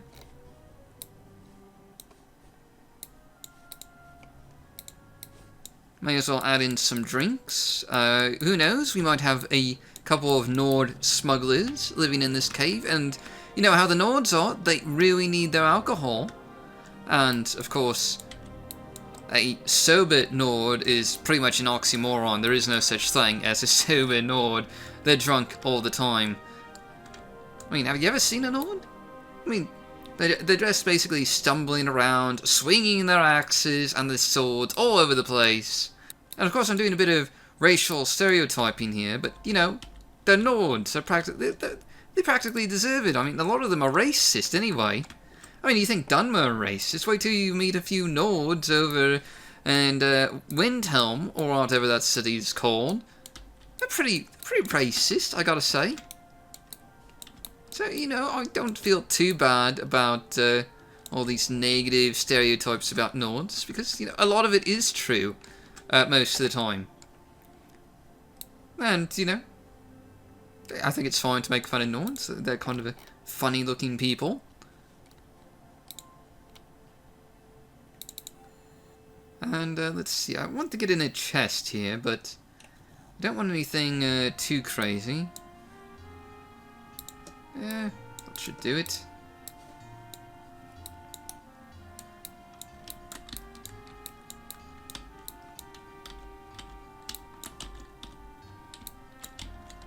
You can see we're just sort of randomly adding containers here.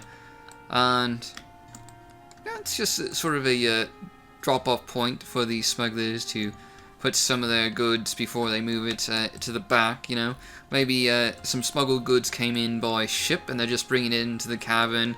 And it's a pretty long way down to get to the storage cavern there in the end.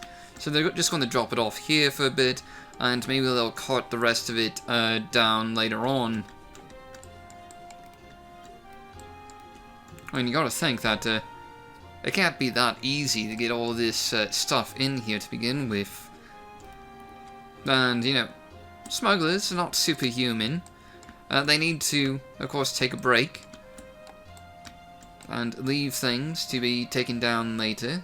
And who knows, maybe they have some sort of teamwork system where one team brings in the goods from the outside from the ship, and then another team comes and picks up these goods later on.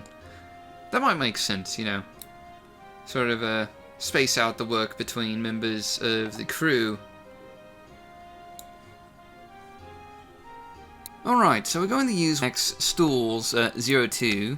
You can see that right here. And, you know, it's basically a small sort of patched together stool that we can use. You see a lot of these around the docks and shack towns of Morrowind especially, and it kind of fits in right here. And I think this might be a good spot for it. You know, this would be like some place for a smuggler to just sort of sit and watch the entrance of the cave.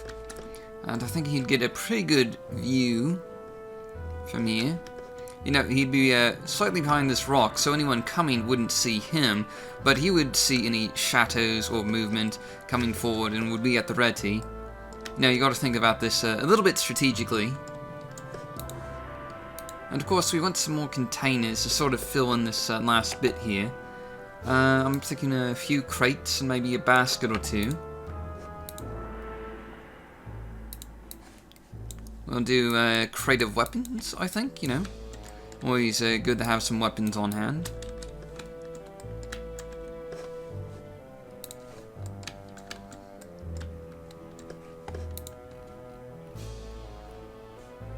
And I want just one more crate of something. Random possessions, I guess that should work fine enough. We'll make it a bit smaller. Looks good, and let's see. I think I want a basket or something back here, or something tall. You know, something to sort of offset the sort of shorter containers back here. I mean, you know, up in front, not back there. Let's see, com basket, cheap food, 5. That should work. Might be... Nope, no, it fits. Oh, sort of fits. Let's see. It's currently bleeding into the crate there a little bit. Alright, yeah, that kind of... look, I think that works. Yeah, that works. Alright. So what else do we want? Should probably add 1 or 2 more sacks, I think. I like to make my storage areas feel nice and cluttered. Because, you know, people are just dropping stuff off here. It's supposed to feel cluttered. I'm thinking Comsack 02. That's one of these rounded sacks. And again, these are the ones that you kind of need to bleed into the ground a little bit. I think we covered that in the last couple of videos. But you know, just as a reminder, you need to bleed these in. See, you should probably knock it down to about there. You want them to bleed into the surface a little bit because a sack is supposed to sag. The weight of the sack pulls downwards, so it sort of sags into the ground. So that's just something to keep in mind, and that's the same sort of thing that someone from Tamaru Built might tell you if you're planning to do a Tamaru Built submission. They'll be looking for things like that. And let's see, I want just one more sack of something. I want to make sure it doesn't feel too repetitious, you know. Not to have too much of the same thing in the same area. So that's a little too well, boring for the player. It kind of feels like something's missing, but maybe that's just miscellaneous items that we need to add in later. So we're going to work on that at some later junction. We'll add miscellaneous items like bottles and cups and gold coins and food, and maybe a couple baskets, you know, like handheld baskets that we can add in through here. And we'll work on that in a bit, but for now, let's, get started with that third layer of detailing that I was mentioning, which is mushrooms, grass, ferns, and other sort of miscellaneous clutter. Now, you may remember in some of the dungeons in Vanilla Morrowind that there's actually quite a few mushrooms that you might find along the side of the caverns, and that's basically what I like to do, is I like to use a bunch of mushrooms in my cavern design.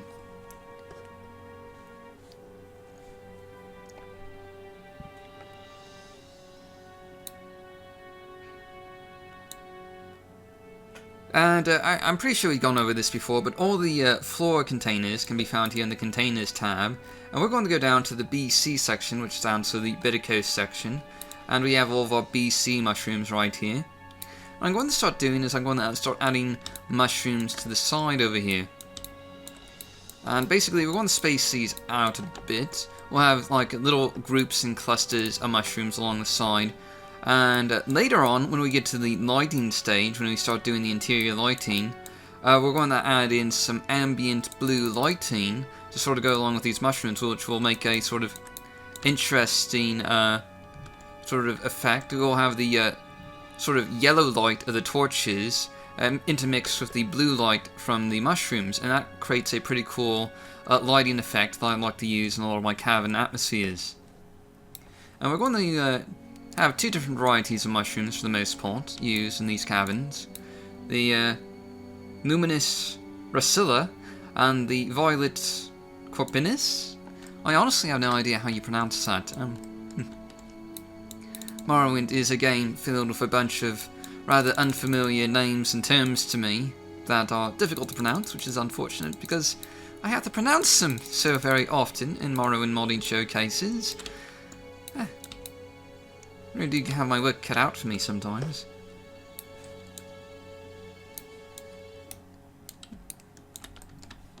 Now, as you can see here, we're just sort of creating a little cluster of mushrooms. And the thing that we're going to do is we're going to add in usually a few little tufts of grass along with the mushrooms here. Now, a little bit of plant life to go along with it. And let's go to our static tab. And grass, for the most part, is found in statics, and if you go up to the flora section, you can find flora grass 01, 02, all the way down to 07. And for the most part, we're going to be using some of the smaller grasses. Grass 1 and grass 2 are big clumps of grass, whereas 03 and 04 are more like a couple of blades, like you can see here. It's just basically 3 leaves. This is a 03, I believe. And we're just going to shrink that down a bit, and we're going to have to hand rotate it a little bit, and there's a lot of hand rotation involved, and you know, I've mentioned before, but I generally just like to use the item information panel that you can see here for hand rotating items. There is a way to there's a shortcut for doing rotation, which is on your mouse. But that often feels a little too imprecise to me, so I don't really like using it so much. Anyway, that's a first little clump of mushrooms, and we're going to have another one down here around the base of this this sort of downwards ramp in our cavern. And the idea is to vary these a little bit. You don't want each mushroom clump to look exactly the same. So we might have a 02 mushroom mixed in with a couple of other mushrooms of the same type.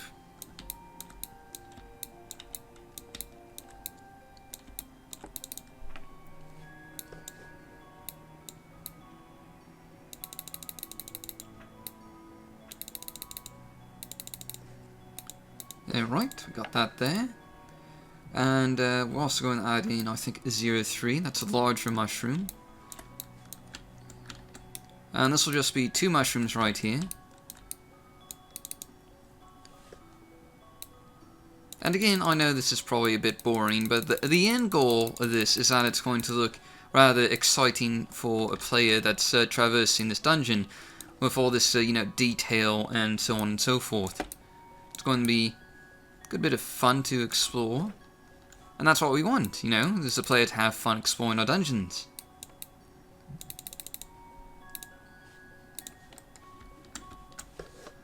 Except we're going to add in a bit of grass.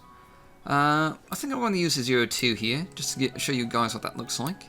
It's about 4 blades of grass, unlike the 0.3. Well, 5 blades of grass, I guess, technically. Actually, no, that's 6. Sorry. Not that it actually matters, but you know.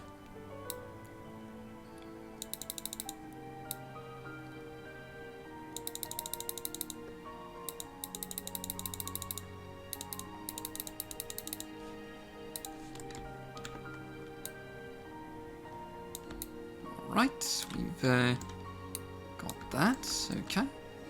And that looks decent. Somewhat natural looking, anyway. And another thing that I like to do when I'm doing the third layer of dungeon detailing for caverns is that I like to hide things along the cavern wall. And I also like to add in a bit more detail that we'll probably get into a bit more later. Like if you played A Justice and Innocence, you'll notice that there are some planks along the cavern wall that act as light posts. And that just gives it a sort of interesting effect, and we might be doing that here. Let me just think for a second. What would be the best tool to use for that? I'm thinking we'll probably use shack plank, either 0.3. No, 0.3 is too big. 0.2. That is an awning, not a plank. Ah, that's too fat. What I want is something that's long and... Ah, there we go. That's what I was looking for, shack plank 0.4. Basically what I'm going to do is I'm going to make this upright, and then I'm going to use it later on as a lamppost in this cavern, and that'll be... just add a little bit of character to this cavern dungeon.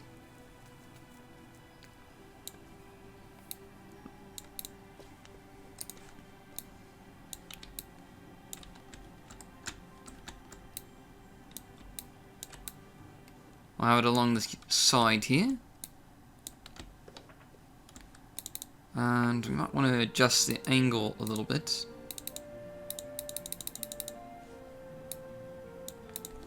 Because we want it to feel somewhat natural, like it's at a bit of a...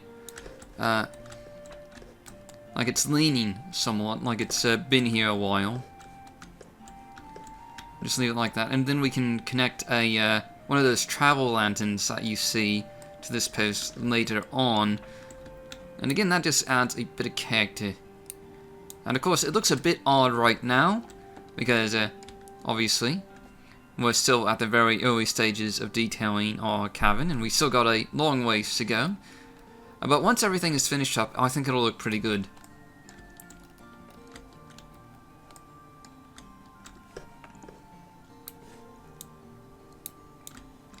And let's add just one more down here somewhere. I think right along here, maybe? That should be interesting, anyway.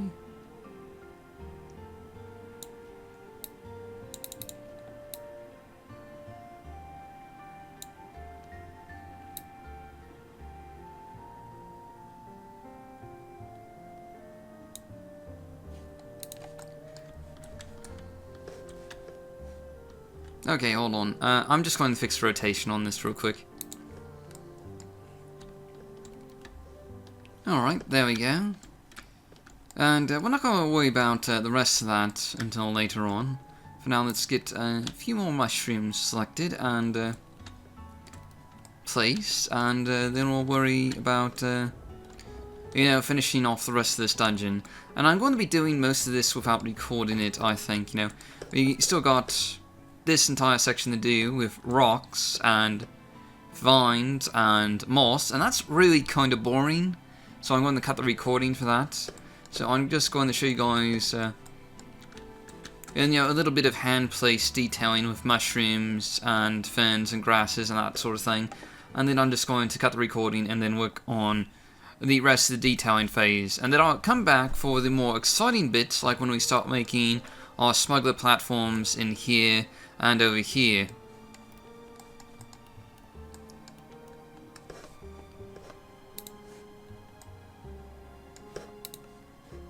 for now. Let's get a few more mushrooms. 0.5 should be nice.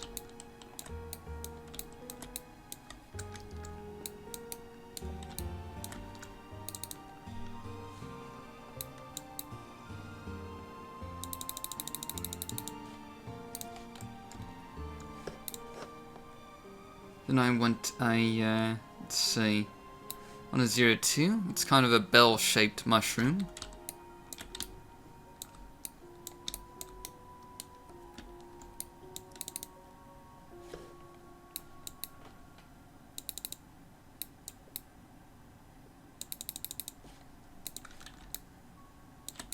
Get this rotated and sort of lowered into the ground a bit. And right now we want, I think I want a 0.8.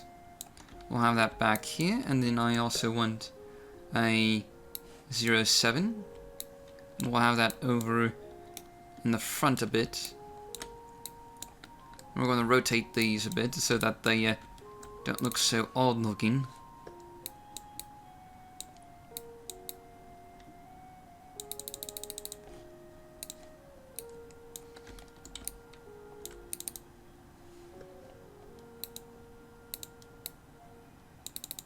We have it come out a bit more, like that.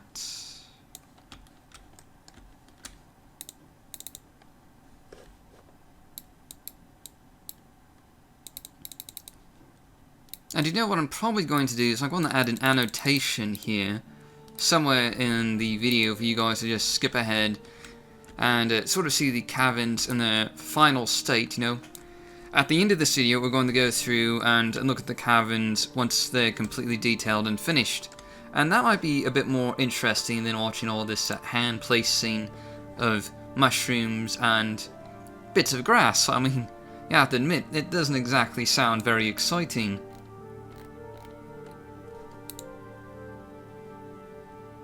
Alright, we're back, and you'll notice I haven't quite finished detailing all the rock walls for the caverns here. We haven't done the major chambers yet, and we still got this bit to go as well. But just real quick, I wanted to show you guys some things, because this is important to take into consideration when you're designing your caverns and detailing the walls here. You'll notice I've left some nooks here and there that can be used as little alcoves later on. Like you can get a bunch of shack planks up here, and these can act as shelving units with a bit of loot, and I like to do that a lot. I mean, I hate to keep bringing this up, but if you've played the dungeon of Justice and Innocence, it's a lot like that. You've got these little loot stashes that are just hidden in these sort of cavern walls all over the place, and I like to just set aside some spaces for that sort of thing. We can add some planks here. Then we can add a bunch of items on top of them, and it'll act as a sort of hidden shelving unit, so to speak. And also over here, you'll notice that this looks pretty strange, and that's because I'm going to make this a sort of plank platform space, sort of like the one we did over here, only instead of storage, the main purpose of this is going to be a little bit of dining. We'll add in some, we'll add in a few counter spaces towards the back here, and there might be a table or two over here as well. And this will just provide some seating for eating and drinking, especially drinking, since we're probably going to have a few Nord smugglers around. And you know how those people are. Uncivilized, barbaric Nords, they have to have their booze on like 24/7, or they just get angry and start smashing things with their giant axes. Not to racially stereotype, of course, but I'm just saying, you know, it's something to consider. We need to provide these sort of services that would keep Nords happy and drunk and, you know, not swinging axes everywhere. And over here, you'll notice I've done something strange, and I've got a bunch of rocks right in the middle of the path going forward. And what we're going to do, actually, is we're going to build a platform that goes over these, and that just sort of adds an interesting dynamic to the cavern space, since realistically you're probably going to run into a few boulders at foot level anyway that might not be easy to remove, so you might just build a sort of plank platform right over this and continue on. And I just like to add a bit of, you know, again, dynamic leveling to the cavern here to sort of make it more interesting for the player to traverse through. And again, I use the same technique in Of Justice and Innocence in the Cavern dungeon there. So, you know, I'm just going to keep mentioning this throughout this entire episode until you guys actually go out and play it and see it for yourselves. I mean, not often. This is probably the only time I'm going to be doing it. So, yes, go play Of Justice and Innocence and you'll get a good idea of what my methodology is for dungeon design. And we still have this space to go over with rocks and, of course, the main chambers. And it is a bit difficult when you're doing these larger chambers because you need to do the rock walls in such a manner that they sort of work with us, because we're going to have a bunch of smuggler platforms that we're going to be using in here. And some of these might be at multiple levels, like there might be one over here, closer to the ceiling. Or over here. And what we need to do is we need to make it so that the rocks can sort of complement a set of steps, so to speak. You know, have some wooden steps going up onto some of these rocks like this one here. And then that could lead to a upper level platform that the smugglers can use for storage or sleeping or what have you. And, you know, you just have to keep that in mind when you're designing and detailing these cavern spaces, is that you have a lot of room, usually, for verticality in these larger chambers. And that vertical elements can be a lot of fun to design and a lot of you experience. So just keep that in mind when you're designing your cavern dungeons. And I'm just going to pause here again real quick, and when we come back, we'll actually get around to, you know, starting to do some of these smuggler platforms here. So until then, I'm going to finish off the rock wall and get the rest of this detailing done. Alright, we're back again, and now I've just sort of finished off the detailing for most of the caverns here. You can see that we have our, you know, sort of cavern passageways here all completely rocked up with rock walls and the like. And I've also just gone ahead and gone through and done most of the extra layers of detailing. Like, we got moss, we got mushrooms, we got our planks that we're going to be using as lampposts in the future. We got roots, we got vines, and so far so good. You'll notice I've mostly left these larger cavern spaces alone for now. And that's because we're going to have to play around with what we want our designs to be a little bit. So I'm just going to have to leave those rocks out for now, because we want there to be a lot of smuggler platforms in those larger cavern rooms, and it's going to be a bit tricky to figure out how we're going to get it all looking exactly. We're going to experiment a lot, in other words. We're just going to put some platforms down and see what happens. Now you'll also notice I went ahead and put shack planks into these alcoves here. This is a shack plank 02 piece. It's pretty much perfect for this small amount of space. It's very short and very wide. And these act as sort of shelves that we can place loot on or random items. And these are just sort of small alcoves that have been scattered throughout the entire cave. Like here's another one over here. It's got a somewhat different shape to it. And I believe we have a third one over on the side somewhere over here. Yep, there it is. So these are just sort of hidden away. They kind of blend in with our little rock walls here. And so if a player is paying attention, they might get a bit of extra loot, or might find some random useless items, who knows. We'll be detailing those later. And you can kind of see that our cavern is really coming along now. It's sort of starting to come to life. Though obviously it still needs a lot of work. We still have all the smuggler platforms to do, the little loot alcoves. And of course, the final aspect that really brings everything together is the interior lighting, when we start adding in our atmospheric lighting effects, like ambient lighting for the mushrooms and our little lamps on the lampposts and things like that. So right now what I want to do is I want to focus on this first chamber that we have, and I mentioned before that I want a sort of sniper platform, or rather an archer platform, for a smuggler to potentially ambush the player as they're walking through in here. And I haven't quite figured out how I want to do this yet, so here's the thing. We want a platform up around here somewhere, where it's well positioned for a archer to sort of just attack the player coming through here. But we don't have a whole lot of space, and we have a whole lot of rocks. So, we need to figure out what we want to do. My first idea was to just use some of these... no, this isn't the right thing at all. Ah, here we go. My first idea was to use the dock steps right here. And maybe have it so that access to the platform can be presented from this direction, you know? Have whoever is on the platform just be able to walk up these steps, get on top of the rocks here. Maybe we'll add in a few shack planks, connecting it to this rock over here, and then we can have a platform over there or something. And I think that's what I'm going to try and do for now. I have no idea if this is going to work out that well, though. We're basically going to be experimenting. Lots and lots of experimenting. So, alright, we want a shack plank over here. And we want this at an angle so that someone getting on the steps can just step right off onto our shack planks. That should be just the right angle we need. Copy render, paste in place. I have no idea if this is going to work. I mean, right now I kind of have my doubts. See, that just looks ugly right there. It's not nice looking at all. The question is, can an NPC or player actually navigate this? I have no idea.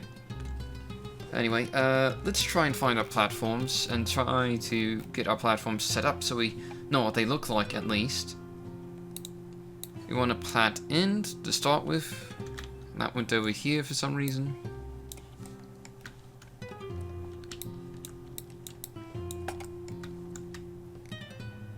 So we're going to put this over here.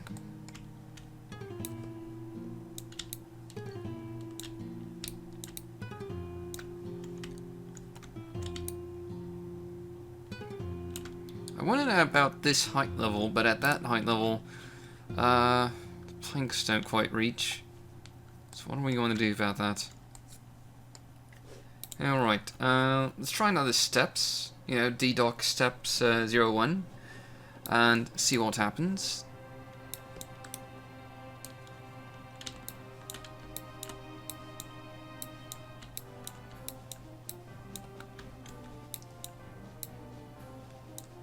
Can we get this to sort of fit in partially, you think? Maybe?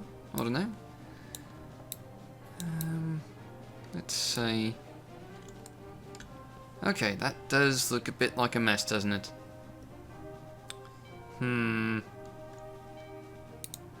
Don't like this. Don't like this at all. What if we get another one of these, maybe? That help?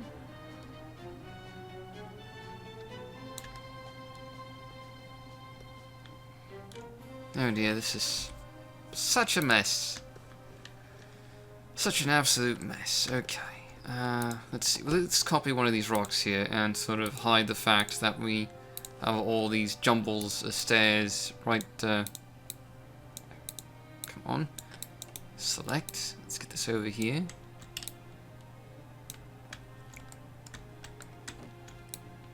It looks about like the height level I wanted at. So that sort of hides the mess underneath there. And okay, this doesn't look great, admittedly. Maybe we just increase the height a little bit. And then increase the height of this by a little bit. Okay, how does that look? Alright. Makes me think we need to increase the height of this rock here. Just a smudge. And that's not going to work at all, is it? Right, let's just put this back underneath. And let's see. You know, I think that's a bit of stair that's still poking out over there. So let's copy and paste this. Have this brought down a bit. There we go. I don't think anything is showing now. That shouldn't be showing. And let's see. How big is this platform going to be? Should be about... yeah, that looks like it ought to be big enough. Maybe. Should just connect these up here. Alright, the other question, is this actually wide enough for an NPC to stand on? Well, let's see, why don't we? Let's get a Shady Smuggler to start out with. This is a demo NPC, I don't know if they actually exist in-game. They might... I think they might guard some Easter egg interior or something. But anyway, okay, so yeah, that's wide enough for an NPC. And in fact... this appears to be wide enough for an NPC, so an NPC should be able to climb up these steps and get on the platform here, and then attack the player from above using a bow and arrow. So yeah, that's... okay, now that I look at it, yeah, I kind of like it. The other question is, do we have enough room in this passageway right here for an NPC to pass? So let's get our demo NPC back out again. There appears to be enough space, so we're going to have to test this out in-game, of course, with our actual player character, but for now it looks like it's fine. So that's our first room that we've got our little platform on. The question is, do we want to expand this anymore? Like have another platform over here, or do you think that's just insane enough for now? I think that might be just insane enough for now. You know, I don't know how we get another platform over here and then connect it to over here. We'd have to use some stairs, and we have only so much space in this cavern room. I mean, okay, we're going to use the Shady Smuggler again. Let's see. I mean, he's not that tall, but again, the Imperials are one of the shorter races, actually. So he's maybe not the best standard, but we could maybe get another platform over there. But how cluttered do we want this first room to be exactly? Okay guys, I'm sorry, I'm sort of thinking out loud here. I don't have a finalized design in mind yet for any of these chambers. So I'm going to be doing a lot of this sort of thinking out loud, trying to figure out what the best possible look for these rooms are exactly. Okay, hypothetically, if we get some of the larger platforms and then we build something over here, what will that look like? You know, let's just do it and see what it looks like at first and see if we want to keep it like that. So here we have our larger platforms, and due to the size of these need to be up here a bit. Like we could have hidden storage or something up here. Let's see. How far out over the room does that go? So I don't want it going out too far. I want it, let's just knock it back a bit. So I'm thinking we could connect this with a simple shack staircase. You know, one of those loosely cobbled together boards with sticks, I think they are. Let me just show you what I'm talking about real quick, because I don't know how to describe it.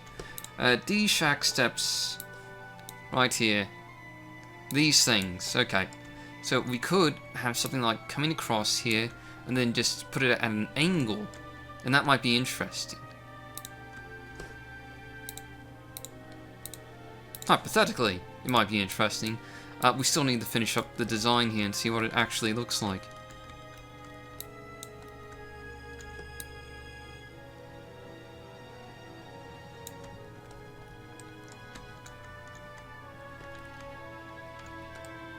Alright, that gives us a small bit of space. Now let's try and see if we can adjust this to just sort of fit over the gap. We want it at an angle. So far, what does that look like? Well, it looks like a mess. It's too big, I think.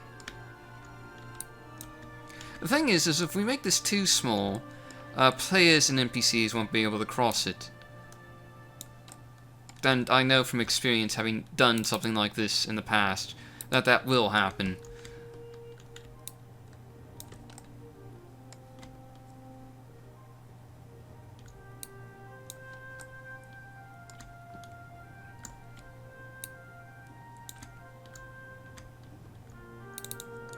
It's just kind of at an angle, isn't it? Well,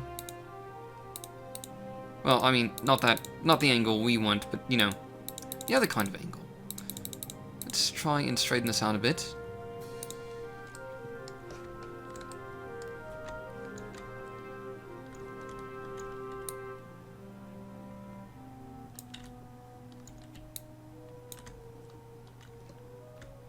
See, it's just not attaching perfectly. Let's see if we can't... What can we do to fix that?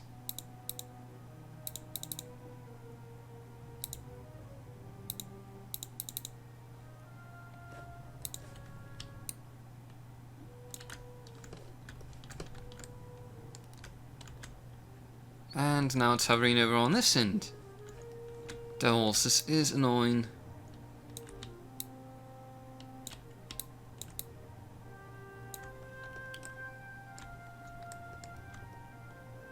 We almost have it. We are so close.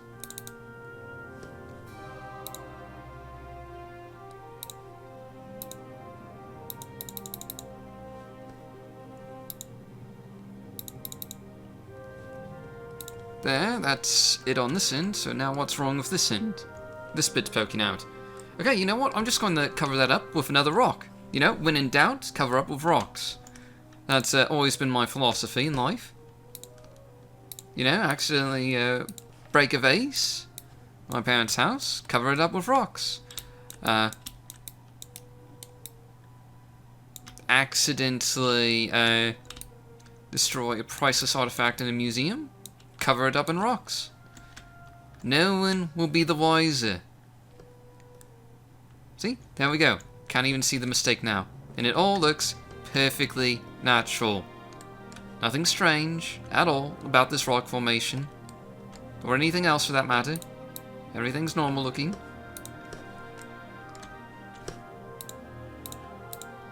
Let's just copy and paste another one of these rocks in, so it just doesn't look like it's poking out quite so much. Okay, so now I think an NPC can cross that, but again, we need our demo NPC. Demo NPC, where are you? Come on, shady smuggler. So, let's see. Oh, yeah, I think he can cross that, you know. I think it's wide enough for him. Which means it should be wide enough for our player character. So there we go, we have this extra platform over here, which can be some hidden like storage off to the side there.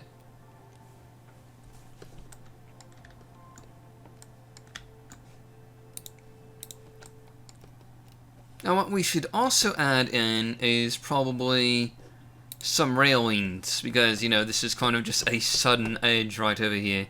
Someone could potentially fall off to their death or something. And we don't want that. We don't want people falling to their deaths in a smuggler cave. I mean, smugglers are very concerned with safety, let me tell you. That's always their motto, is safety first. So, let's get some railings to put in. Should be somewhere under the D tab of ferns. That is to say fern as in furniture. D railing 04 I think is what we want.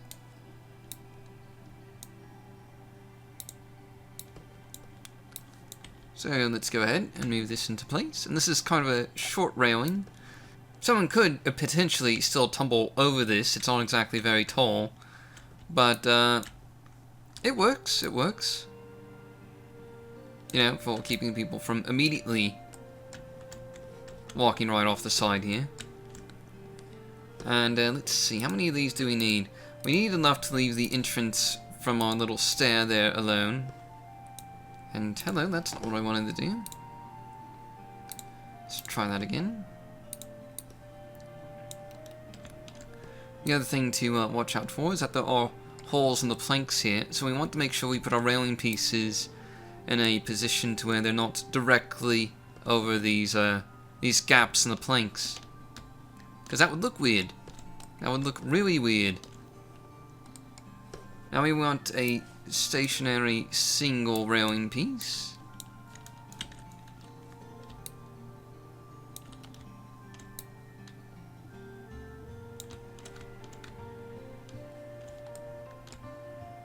And unfortunately, that's just a little too tall.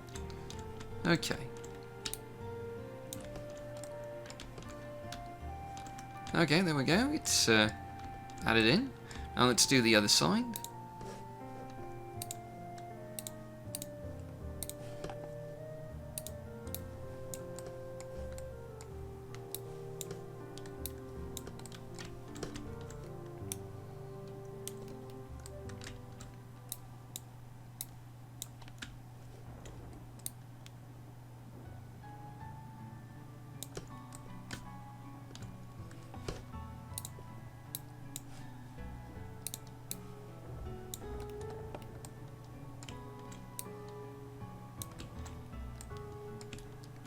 Alright, that lines up pretty well. I dare to say we've got a nice little platform up here.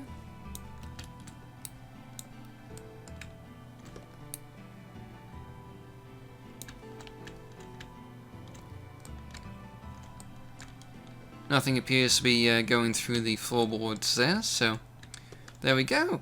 We've got a nice little first chamber here. That's pretty interesting looking, I have to say. This should be a lot of fun for the player to run through, I think. I mean, it's certainly different looking.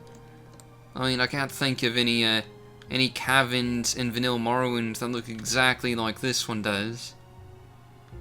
Which is always a good thing in my book.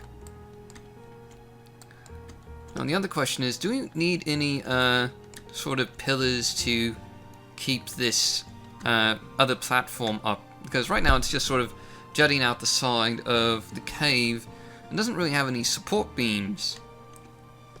So let me just see if there's any support beams we ought to be using for this. If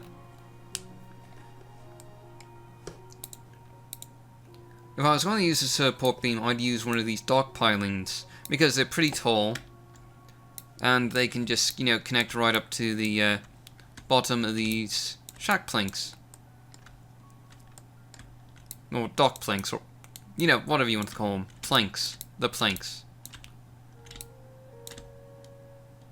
Now we want this to be at a height that it doesn't bleed through, but also is evenly attached to the bottom of this plank. Let's see. That connects into our rock wall down here. I might move this out a bit.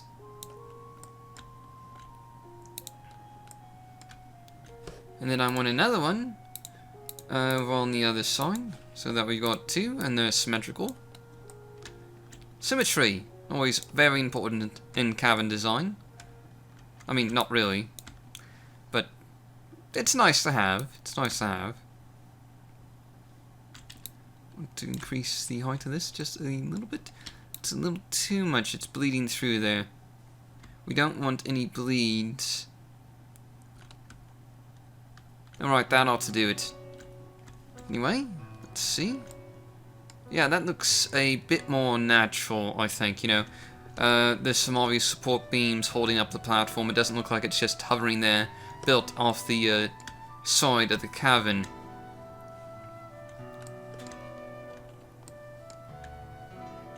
And anyway, we just spent about 20 minutes building the platforms in a single cavern room, and we still got 3 more of these to do. How very exciting, right guys? Right, you're not bored, are you? I hope you're not bored. Because the purpose of this series is to demonstrate how to make great looking cavern dungeons in Morrowind. And every single second of this tedious amount of placing items is absolutely and utterly necessary for your education. There will be a test. There won't be a test, that was a lie. But there could be a test. I mean, think about it. Wouldn't a college class in Morrowind modding be the best thing ever? It would be, wouldn't it, you know? Be able to design your favorite mod ideas as a sort of a final test. And there's an idea for another sort of video series. Modding school. And, you know, we could have modders.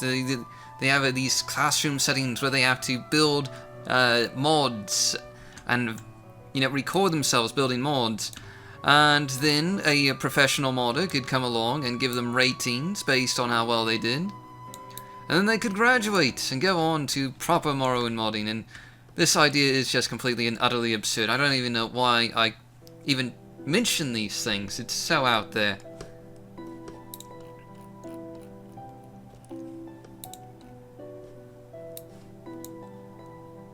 But anyway, I'm just sort of working on our little dining area that I mentioned before, and also sort of bar-like area. That's going to be used for our Nords who want to get a quick bit of something to wet their tongues with, since, you know, if they're sober, they start swinging axes into people's faces, and that's not good. I mean, if I was a smuggler, I honestly would not want a Nord as a co-worker at all.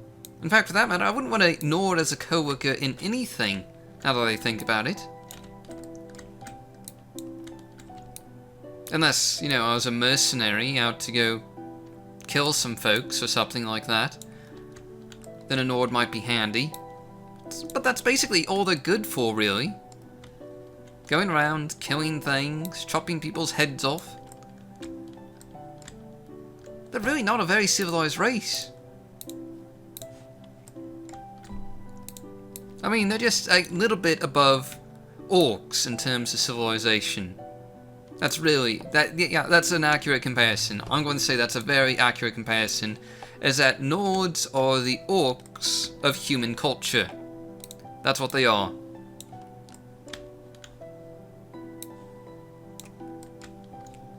And I'm sure I've gravely offended some Nords out there, or at least that's my hope, you know.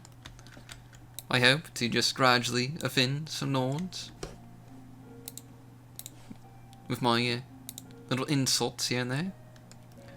I mean, they do kind of deserve it, again, like I keep saying. They deserve these name-calling, these name-calling shenanigans. And have you ever been to Skyrim? Just a bunch of drunken Nords fighting dragons all over the place.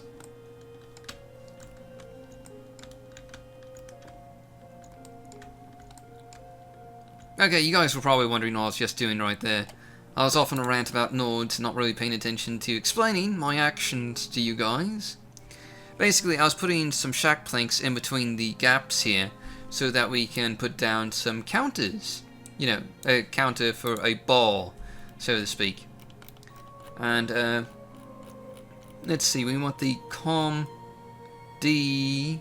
No, we want the COM RM bars, I think. So let's see, we got 01, and I think we need 02. This is going to look kind of interesting, I think. Let's see. What height level are these at? So we want them all to be at about the same height level. Now I'm thinking that we can just have them coming out of the rock face, and that might be interesting looking.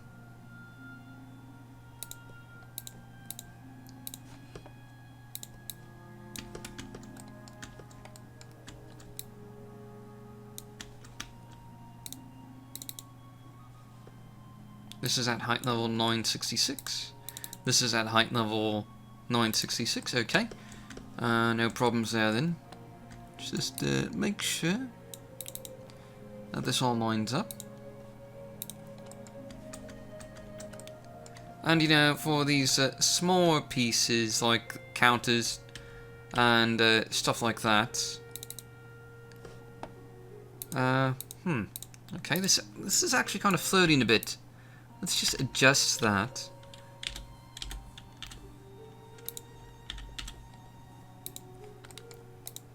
And we'll adjust this as well. to sort of match.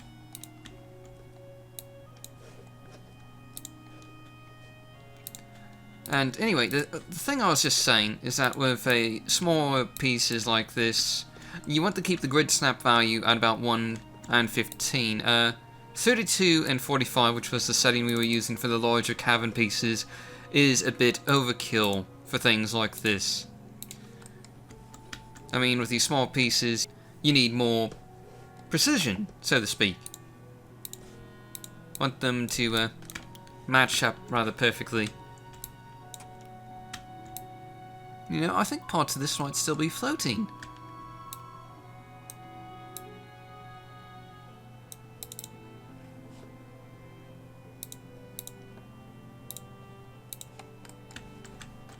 Yeah, that looks like it's floating. So let's just drop this down one more. That should fix the problem, and we'll have to drop the rest of these down as well.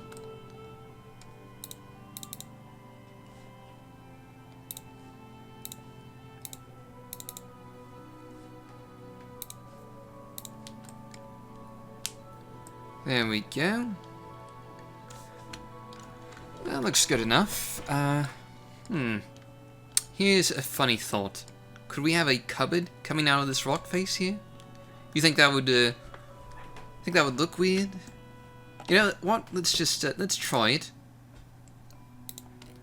Let's put it in a cupboard and see what it looks like. So we want calm cupboard. Booze ought to do it. You know, Nords, etc. Booze, drunk all the time, never sober. So how does that look? Does that look fine to you guys? I think it looks fine. Yeah. Let's just adjust it so that it's a bit more symmetrical, so to speak.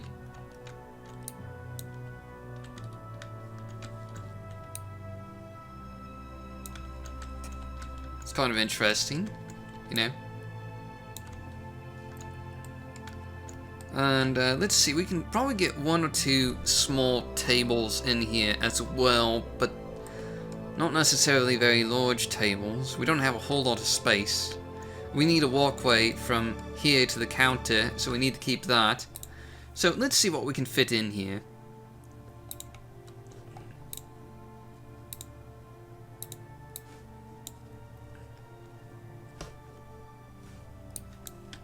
We can have one of these over on the side, and that might be like something that one person can sit at.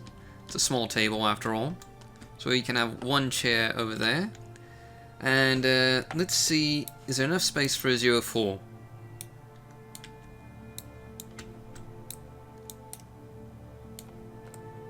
I do not know if that's enough space for a 04. Let's try adjusting the angle a bit.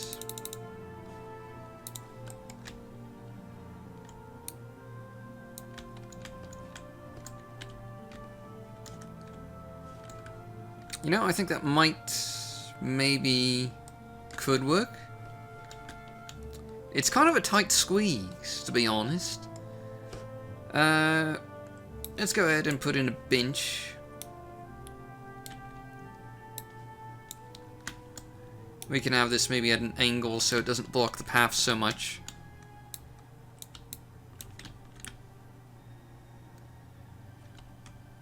Actually, I don't think it does block the path that much anyway.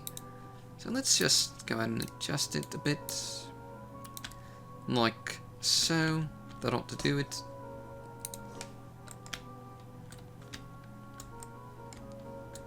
And then we'll have a chair over here, and really hope the chair doesn't block the path.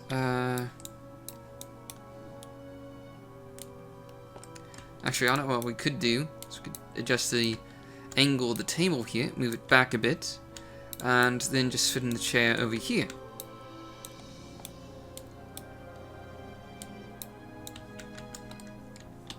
That should theoretically work.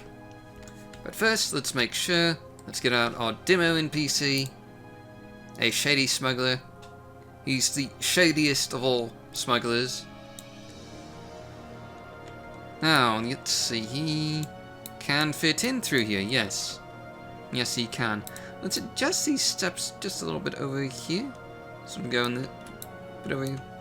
So it's more towards the path and less towards... I think we just hit another lag spike right there. But that should just about do it for that. So, still got 3 chambers to do. If you guys don't mind, I'm going to pause here and just sort of figure out what I want the designs to be so we don't waste quite so much time just playing around with things and trying to figure out how this will all sort of work together. Alright, I think I've figured out what I want to do with this chamber right here and that chamber over there. And something I do want to quickly point out is that we will not be doing this chamber over here in this episode. The reason why is because, well, we're running low on time for one thing. This episode is already nearly 3 hours long, and I just don't think we can fit in this third chamber over here. And the second reason is because we're already at 769 objects. Like I mentioned before, you want to keep Cavern interiors at around 1,000, and we still have a lot of detailing left to do with these 2 rooms over here and this over here, not to mention the little loot alcoves, and that's going to put us over 1,000, and so we can't really realistically include this chamber. And again, the third reason is because this is going to be Hatium's little home cave, so to speak, so I actually would like to have that sort of cut off and off into its own interior cell, so that when the player is possibly doing some quests for him, they won't necessarily the same interior cell as a bunch of hostile smuggler NPCs. It just makes more sense to have the friendly quest giver NPC off in his own little interior cell. And the second thing I wanted to show you guys is that I actually went ahead and finished detailing this cavern room right here. And you'll notice that what I've done is I've included a lot of these rock formations. These are rocks 09 through 017 for the most part. And, you know, I've basically created a unique looking cavern ceiling right here. And you'll notice that Bethesda actually does this a lot in vanilla Morrowind dungeons, and I thought it would be appropriate to do that here as well. I don't normally use these in my own cavern dungeon designs, but for this episode I thought I'd do it just to show you guys what it sort of looks like. And you just sort of flip these guys by 180 degrees, and then you just attach them to the ceiling however you want. And I've also got some of these longer vines. These are vine 02s. Now hanging down from the ceiling here. These are longer vines, so they're kind of designed for these cavern rooms. And you'll notice I've also done a bunch of little detailing. There's a hammock up here with some storage and items scattered about. And I've also attached some moss to some things. Added in a few more mushrooms. A couple of sacks, a few random miscellaneous items that have fallen off the ledges here. And there's also this little stall here, where the NPC might be waiting with his crossbow at hand to fire upon any non-friendlies coming through. Again, rather strategic positioning, I should say.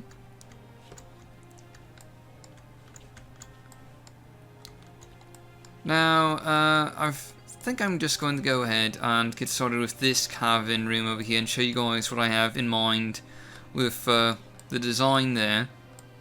And so what I'm thinking is that we'll have a set of platforms right here, and that'll be like basic dining area for the smugglers in addition to this small dining area over here. And then over here underneath we're going to have some sleeping quarters, and then we're also going to, oh, bit of a lag spike right there, I do apologize. So again, beneath we're going to have some sleeping platforms, and then right above here we're going to have more sleeping platforms with a walkway over here with some additional storage that's on top.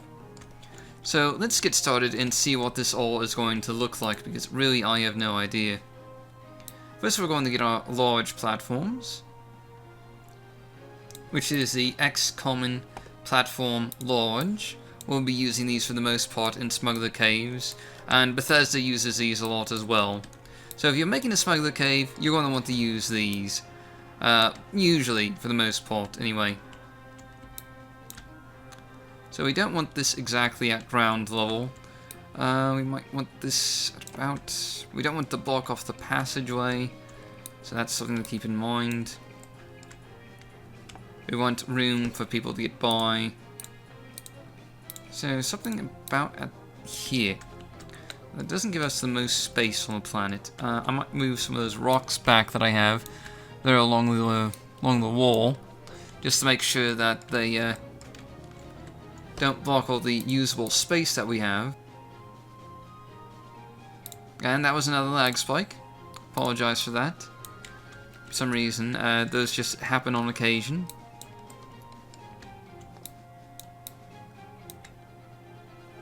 Let's see, is that attached? It's not attached. There we go. Okay, so that's attached, and let's see. Alright, let's move some of these rocks back a bit. That means we're going to have to move these back as well. It's actually about the edge of the cavern there, so we're going to keep that, like that. And then I do want one more rock. Let's see, we can use whatever this is. I think it's a 06. Or it could be a 07. I suppose it doesn't really matter. Just want to sort of close off the platform here. So we got this little bit underneath, and we don't want that showing. And then I want one of these.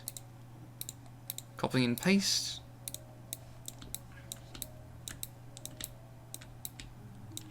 So that's our first little area. And this will just be for a couple of tables, like 2 or 3 tables for dining and the like. And underneath here, we're going to have just hello. That isn't supposed to be like that. Okay. That is something you need to keep in mind with caverns, is that you don't want a bunch of rocks showing through, so you need to be mindful of what you're doing. So let's go ahead and just close that off real quick with one of these. This should make it impossible to notice that minor problem right there. Good heavens, that was another lag spike. Don't know why we're getting so many of those right now. We're mostly just running Bandicam and the construction set, so there really should not be that many lag spikes. What I want to do is figure out... I can't remember if this is a tall enough ceiling for most NPCs. It does appear to be tall enough. So we should be able to use that for sleeping quarters. I don't know if a high elf necessarily would be able to fit in down there. I remember Pluto once gave me a bug report about a high elf that couldn't fit into one of the areas that I had designed for justice and innocence. So that is something to keep in mind, is that different races are at different heights. And that could potentially screw things up. Not necessarily always, but, you know, it's something that you need to be mindful of. Because not everyone plays as the same type of race, necessarily.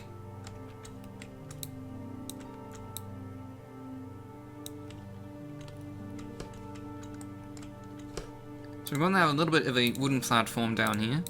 We're going to have, I think, 2 or 3 hammocks down below. And we'll use some of this back area here for storage.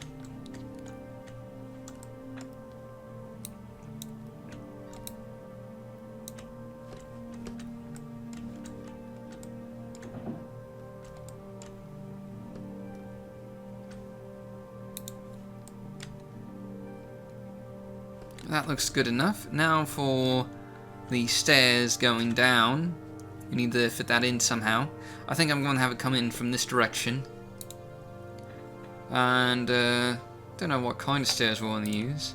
We might use those shack stairs again. Shack steps. I don't know if this is the right angle for one. Again, we don't want them to be floating or anything. I don't think that's 13. I think that might actually Oh, nope, definitely floating a little bit. Okay, that is the tricky part.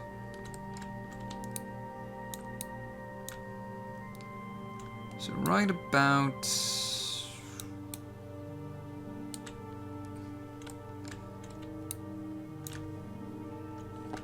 So right about there, I think that should be able to do it. It doesn't look very good though, I have to say.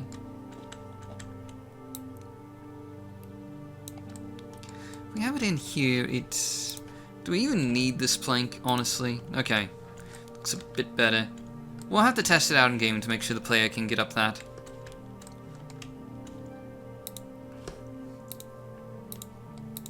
Now the second thing is we want another platform over here. And this will be a more vertical platform for sleeping and storage. We got a lot more space, so you know, the space is important for hammocks in particular because they do take up a bit of space, you know, unless you stack them on top of one another, which is something you can do.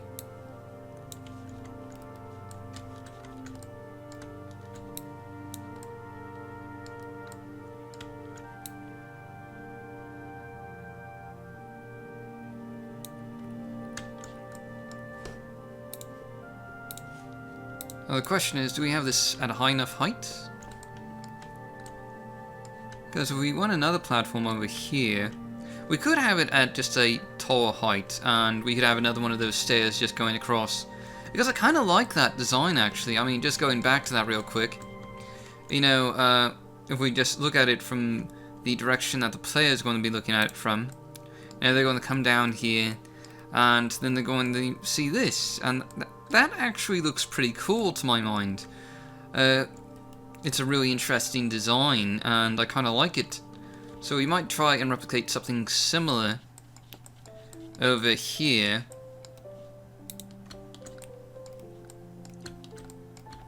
But keep in mind that the more platforms we add, the more detailing we have to do, and the higher our object count is going to be. So that's something else you need to keep in mind. You know, there is sort of a trade-off that you kind of have to do when you come to the Dark Elf Guy methodology to Cavern design, is that sometimes you have to sacrifice large, semi-detailed interiors for smaller, more detailed interiors that are just cut up into a lot of smaller chambers and caverns. It's unfortunate that we just can't have both. One day we will be able to have both, and that day may be fast approaching with, you know, OpenMW. That's coming out later this year, supposedly. There's a 50% chance, according to Zinni. And hopefully that could solve all of our problems with, you know, having interiors that are too detailed and too large. And that'll just let us go crazy with as big interiors as we want to do, really, and that is something to look forward to in the future. It's a revitalization of Morrowind modding, being able to do whatever we want to do and not have to face any consequences. You know, have our cake and eat it as well, as the saying goes. Now that platform looks good, and so let's get another platform going up on a little higher up and across. This is going to be an interesting looking design.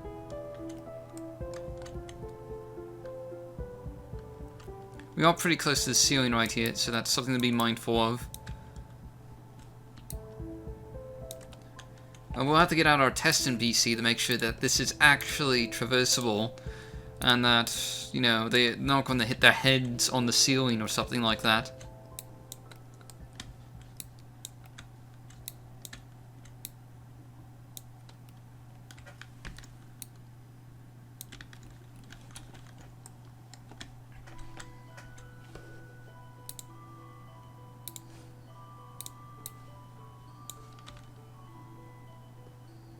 That is pretty high up, I have to say. It's going to be tricky. Very, very tricky.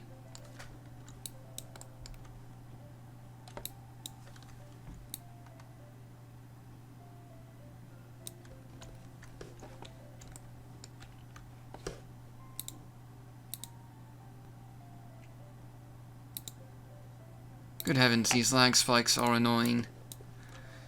I don't even know why they happen. It could be because I'm loading this construction set off of my external hard drive, and so it kind of just needs to boot up again every single time we get out a new render, or object in this case, and put it into the render cell. That might be what's happening.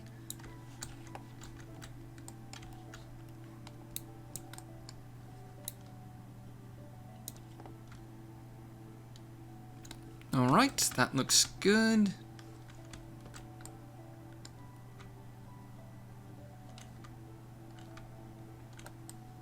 Just taking a look at it from below to make sure we actually lined up all our pieces correctly. It looks like we did. Okay, so let's get our test NPC and see how much of this is actually traversable by the NPCs and by the player. So, Shady Smuggler, you're up again. So let's put you down on the planks here. And let's say you're just going about your business, walking down this way. Do you run into the ceiling? You don't appear to, and you're actually hovering a fair amount over the boards. So let's, yeah, we have plenty of space over here. You got lots of space actually. That's pretty good.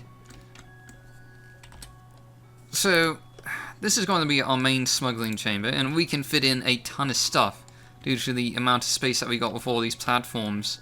We do need to figure out how exactly the player is going to get up here though, or the NPCs for that matter, since we didn't exactly leave a whole lot of space. What we might do is we might move these back a bit. Like say down to about here. And that should give us more room for a ladder or something.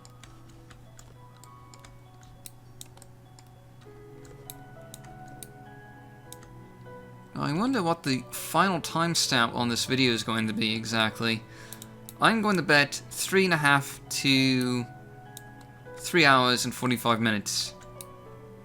Which is really an absurdly long time until you stop and think that the amount of stuff that I've been doing with the recorder off took me over 10 hours to do.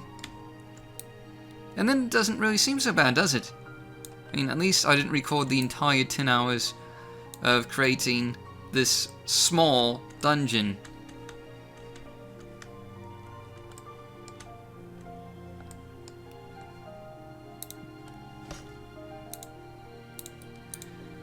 Now, what we might be forced to do is we may be forced to just do sort of a trapdoor approach, make one of these ladder things an actual door that the player clicks on to teleport to one of these platforms. Because we do not have a huge amount of space, and of course this thing is hollow, this part of the cavern here, so we can't have this. No, we can't.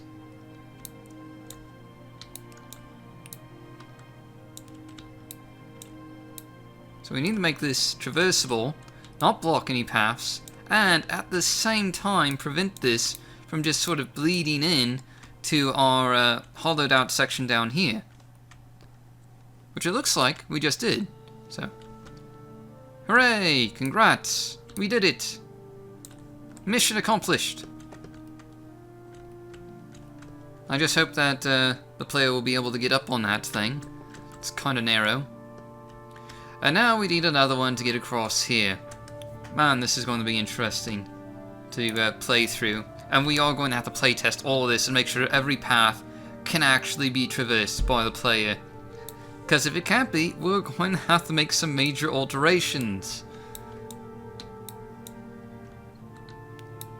Having paths that can be traversable by the player is a major and important aspect of making our dungeon playable. Because if it's not traversable, it's not playable, and there's literally 0 point in having it.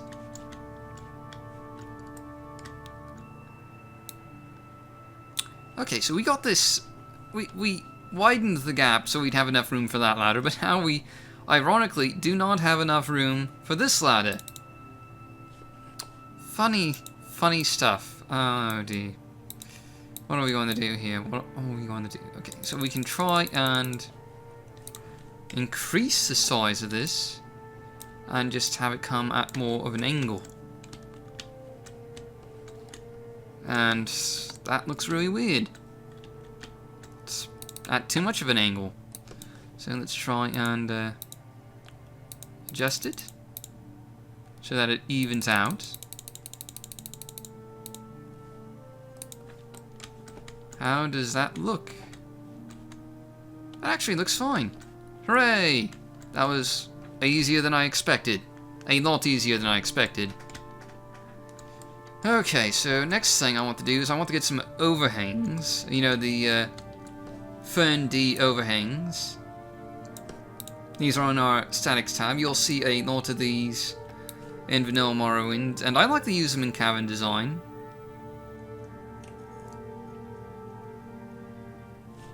Okay, another lag spike right there. But anyways, as I was saying, I like to use these overhangs in Cavern design a lot, and you'll notice that Bethesda does use these quite a bit as well. And they're really fun to use, actually. I like the style of them. You just get them into a position where they're not really bleeding into anything.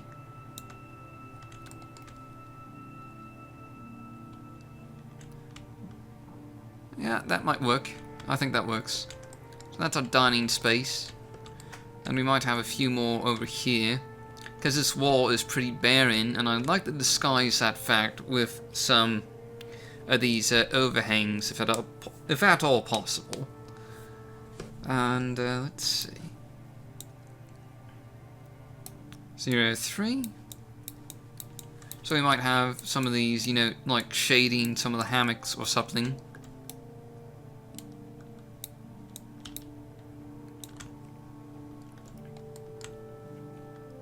And you do have to be careful. If you just hit the F key to drop an object down, that doesn't actually attach it to the ground. These little pull things will typically hover, so you'll need to manually adjust it a bit to make sure that it's properly attached.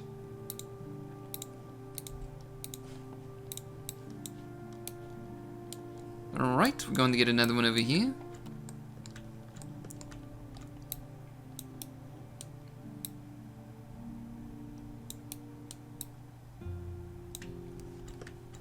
And this is not attached to the wall, so we need to attach that to the wall first. Okay. That looks fine. It's not quite symmetrical though. I do like my symmetry. Things need to be symmetrical, mate. Otherwise it drives me crazy. I do have just a tiny bit of OCD, I suppose.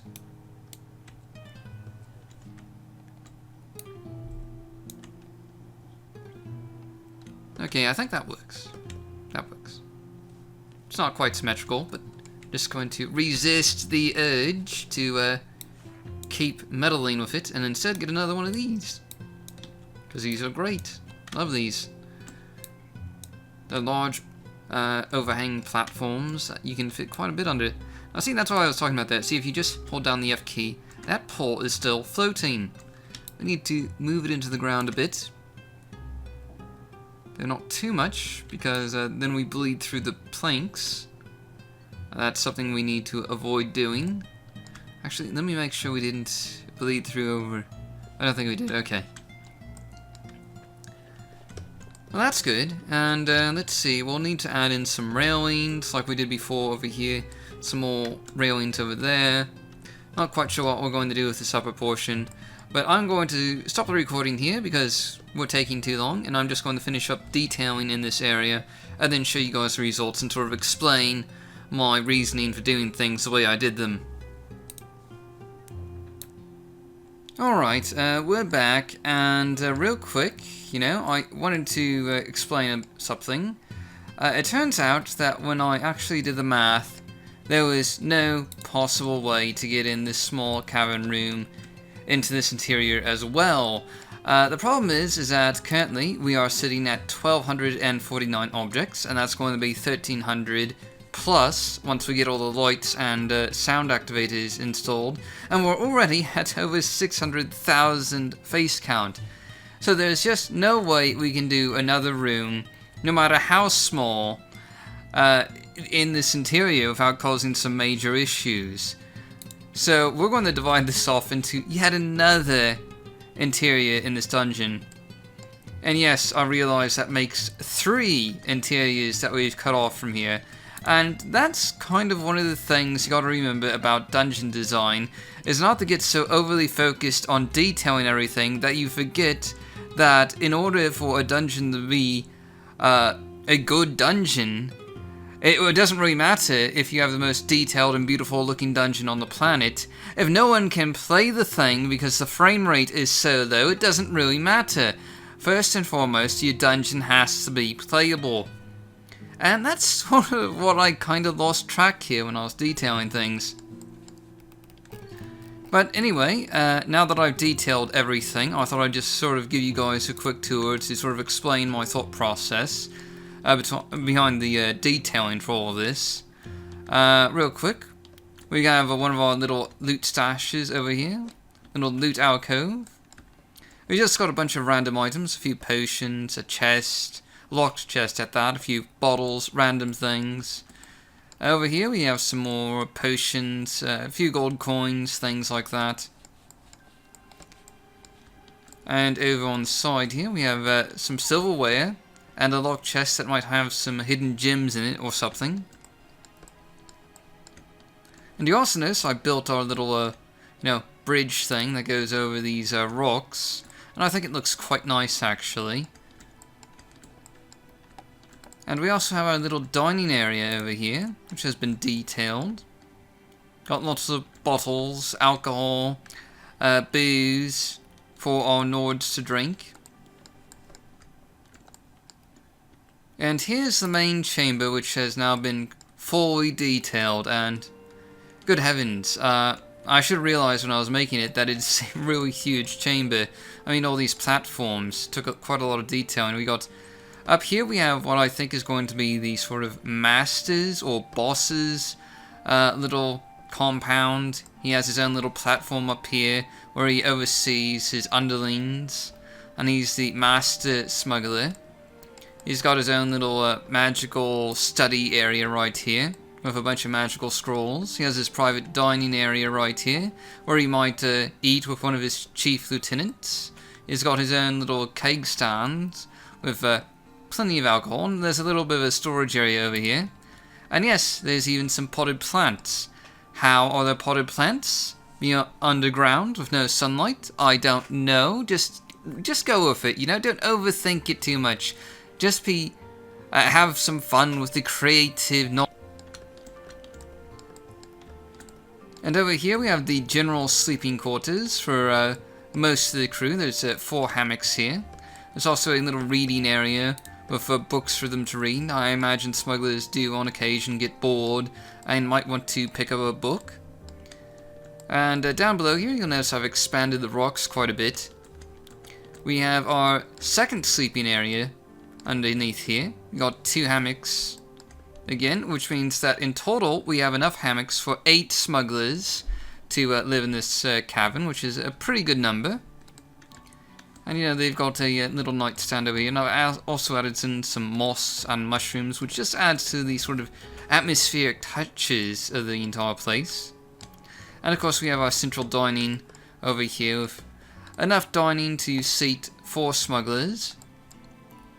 Which means we have enough dining space to actually do 9 smugglers in total, which is more than we have hammocks. So we're doing pretty good right there. And anyway, I actually really like how this chamber came out, I gotta say. It looks really good, I wasn't sure at first if all these platforms were going to look very good, but I think they do. We also got some of our rock formations there on the ceiling. And we got some of the longer vines coming down from there as well. So we've got moss, we've got vines in it. It all really seems to be coming together quite well. You probably can't even recognize it from the original blank layout we had when we started. I mean, it does look quite different. And so now the main thing left to do is the interior lighting and the sound activators. We are not going to add in path grids or NPCs in this episode. I decided that this episode is long enough as it is. It's over 3 hours long. We don't really need to push it any longer than it already is, and we also need to actually play through our dungeon first before we start adding in NPCs to make sure everything is actually traversable and playable first and foremost, before we start adding in a bunch of NPC smugglers for the player to fight. So first thing, I'm going to turn off the lighting here, the artificial lighting, and now we need to start actually adding in some light sources. So what we're going to look for is a BC mushroom 128. That's for our all of our little mushroom clusters. So you see, I'm going to place one right here for this mushroom cluster, and then I'm going to just copy and paste it, and then just move it right over to this other mushroom cluster down here. And I'm going to be doing this for most of the mushroom clusters. Some of the larger ones will have a 256 light source instead of a 128, which I'm using here, to sort of, show that they are a indeed larger cluster of mushrooms.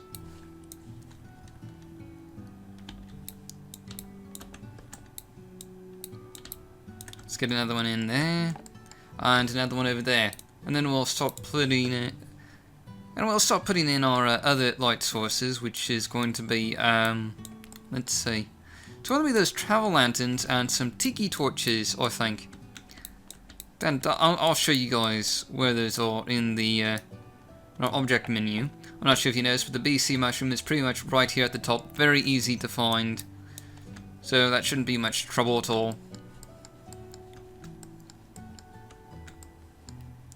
Now we need our travel lanterns, and that's going to be down here somewhere. It's going to be under the comm section for common, and we want, I think, a 128 ought to do it. Though we might be wanting 256, I'm not really sure. Let's just see how this looks first, and then decide. Does that light up enough area, large enough area to be effective? Because I don't want a huge number of light sources, because light sources do cause lag, and we're already in lag city with the number of objects and face counts that we have in this interior cell. It's really quite insane. Oh, I think we'll just start off with a 128 here for now, and then we can move on to a 256 down at the bottom of the slope. And this just does not want to quite attach, does it? Let's try 15.5. There we go. So that's kind of what it looks like right now. I don't know if that's bright enough. Let's try a brighter one down here and see what happens.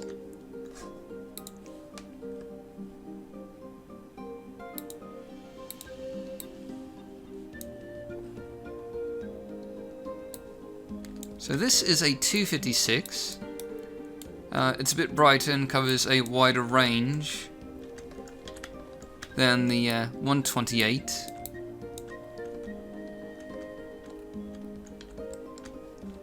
Yeah, I think I actually like that a bit better. We'll keep the 128 up here and then do the rest of these in 256. And I am going to leave off here in a second to sort of... Oh, copy and pasted the wrong thing. But we may as well just go ahead and just put this down over here. But anyways, as I was about to say, we're going to leave off here in a second, and I'm just going to go ahead and do all the lighting myself. And then when we come back, I'm going to do the sound activators, which I don't know if we did sound activators before. They're kind of an important part of Cavern design for dungeons. So we'll cover those, and then that'll probably be the end of the episode, except for, actually testing our dungeon in the game itself, which is very important because we need to make sure that this is actually playable. I keep saying that because it's very important. You need to always make sure your dungeons are playable, especially before releasing your mod. You would not believe the number of dungeons I have seen that have been released to the public without proper playtesting and they weren't even playable. It has happened on several occasions. Far more often than they should ever happen. But you know, people are lazy, they don't necessarily want to play the things they build, which doesn't make a whole lot of sense to me, because a lot of the fun, at least for me, is actually going through and seeing my creations end game once I've actually finished building them. I mean, really, that's a huge part of my motivation, because I love building things, and I love seeing my creations sort of come to life. But who knows, maybe that's just me. Maybe I'm just the crazy old man out. But yeah, we're just going to leave off here, and we'll come back when we do the sound effects. Alright, so we've got all of our interior lights into place, at least as many as I like, and honestly we've got 55 lights in this interior. This is going to be somewhat problematic, I think. Though this area is still pretty dark. Let's go ahead and just add a quick candle to sort of give this area just a little bit more light. Especially since we're going to probably have a guard on lookout up here anyway. He's not just going to be sitting there in the dark.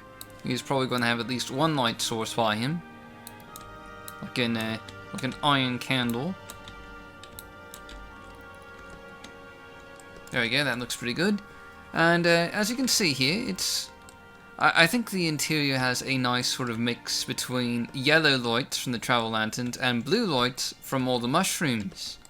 You can sort of see that it sort of goes back and forth, blue, yellow. And I really think this creates some dynamic, interesting lighting settings. Though again, we're going to have to wait until we actually play through the interior on in-game, actually, to make sure that everything looks the way it should. Like, we have a couple dark patches, but I don't know how dark that's going to look in-game.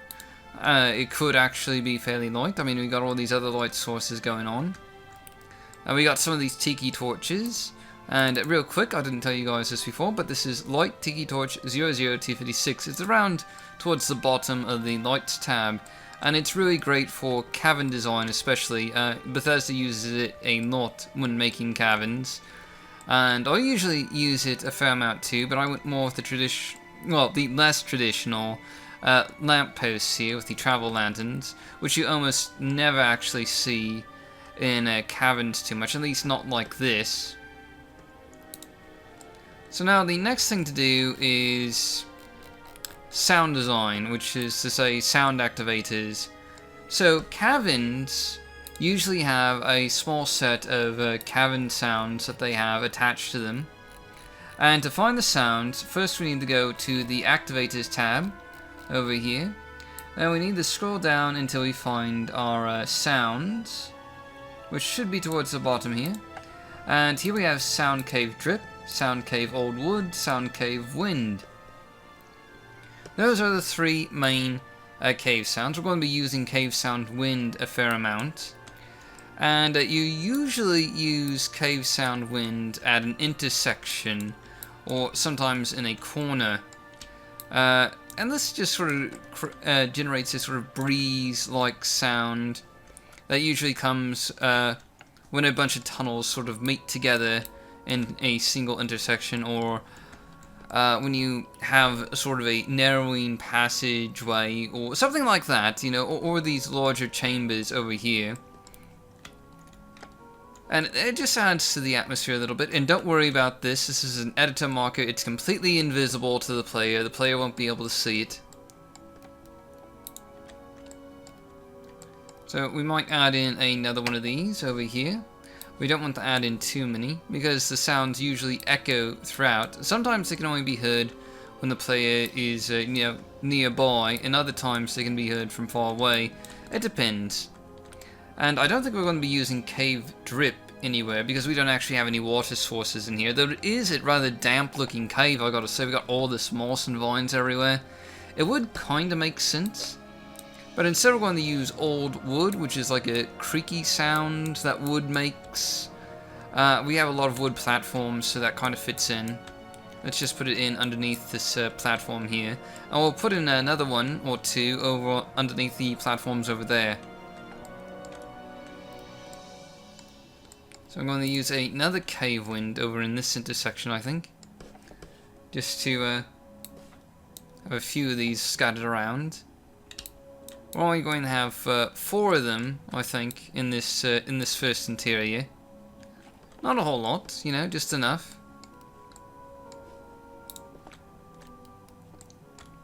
We might have a cave wind like right in the middle of this entire interior right here.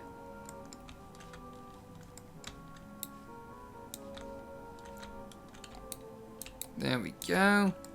And I don't know if we want 1 or 2 old wood sound activators in this particular cavern room, because the thing is that these do echo a lot.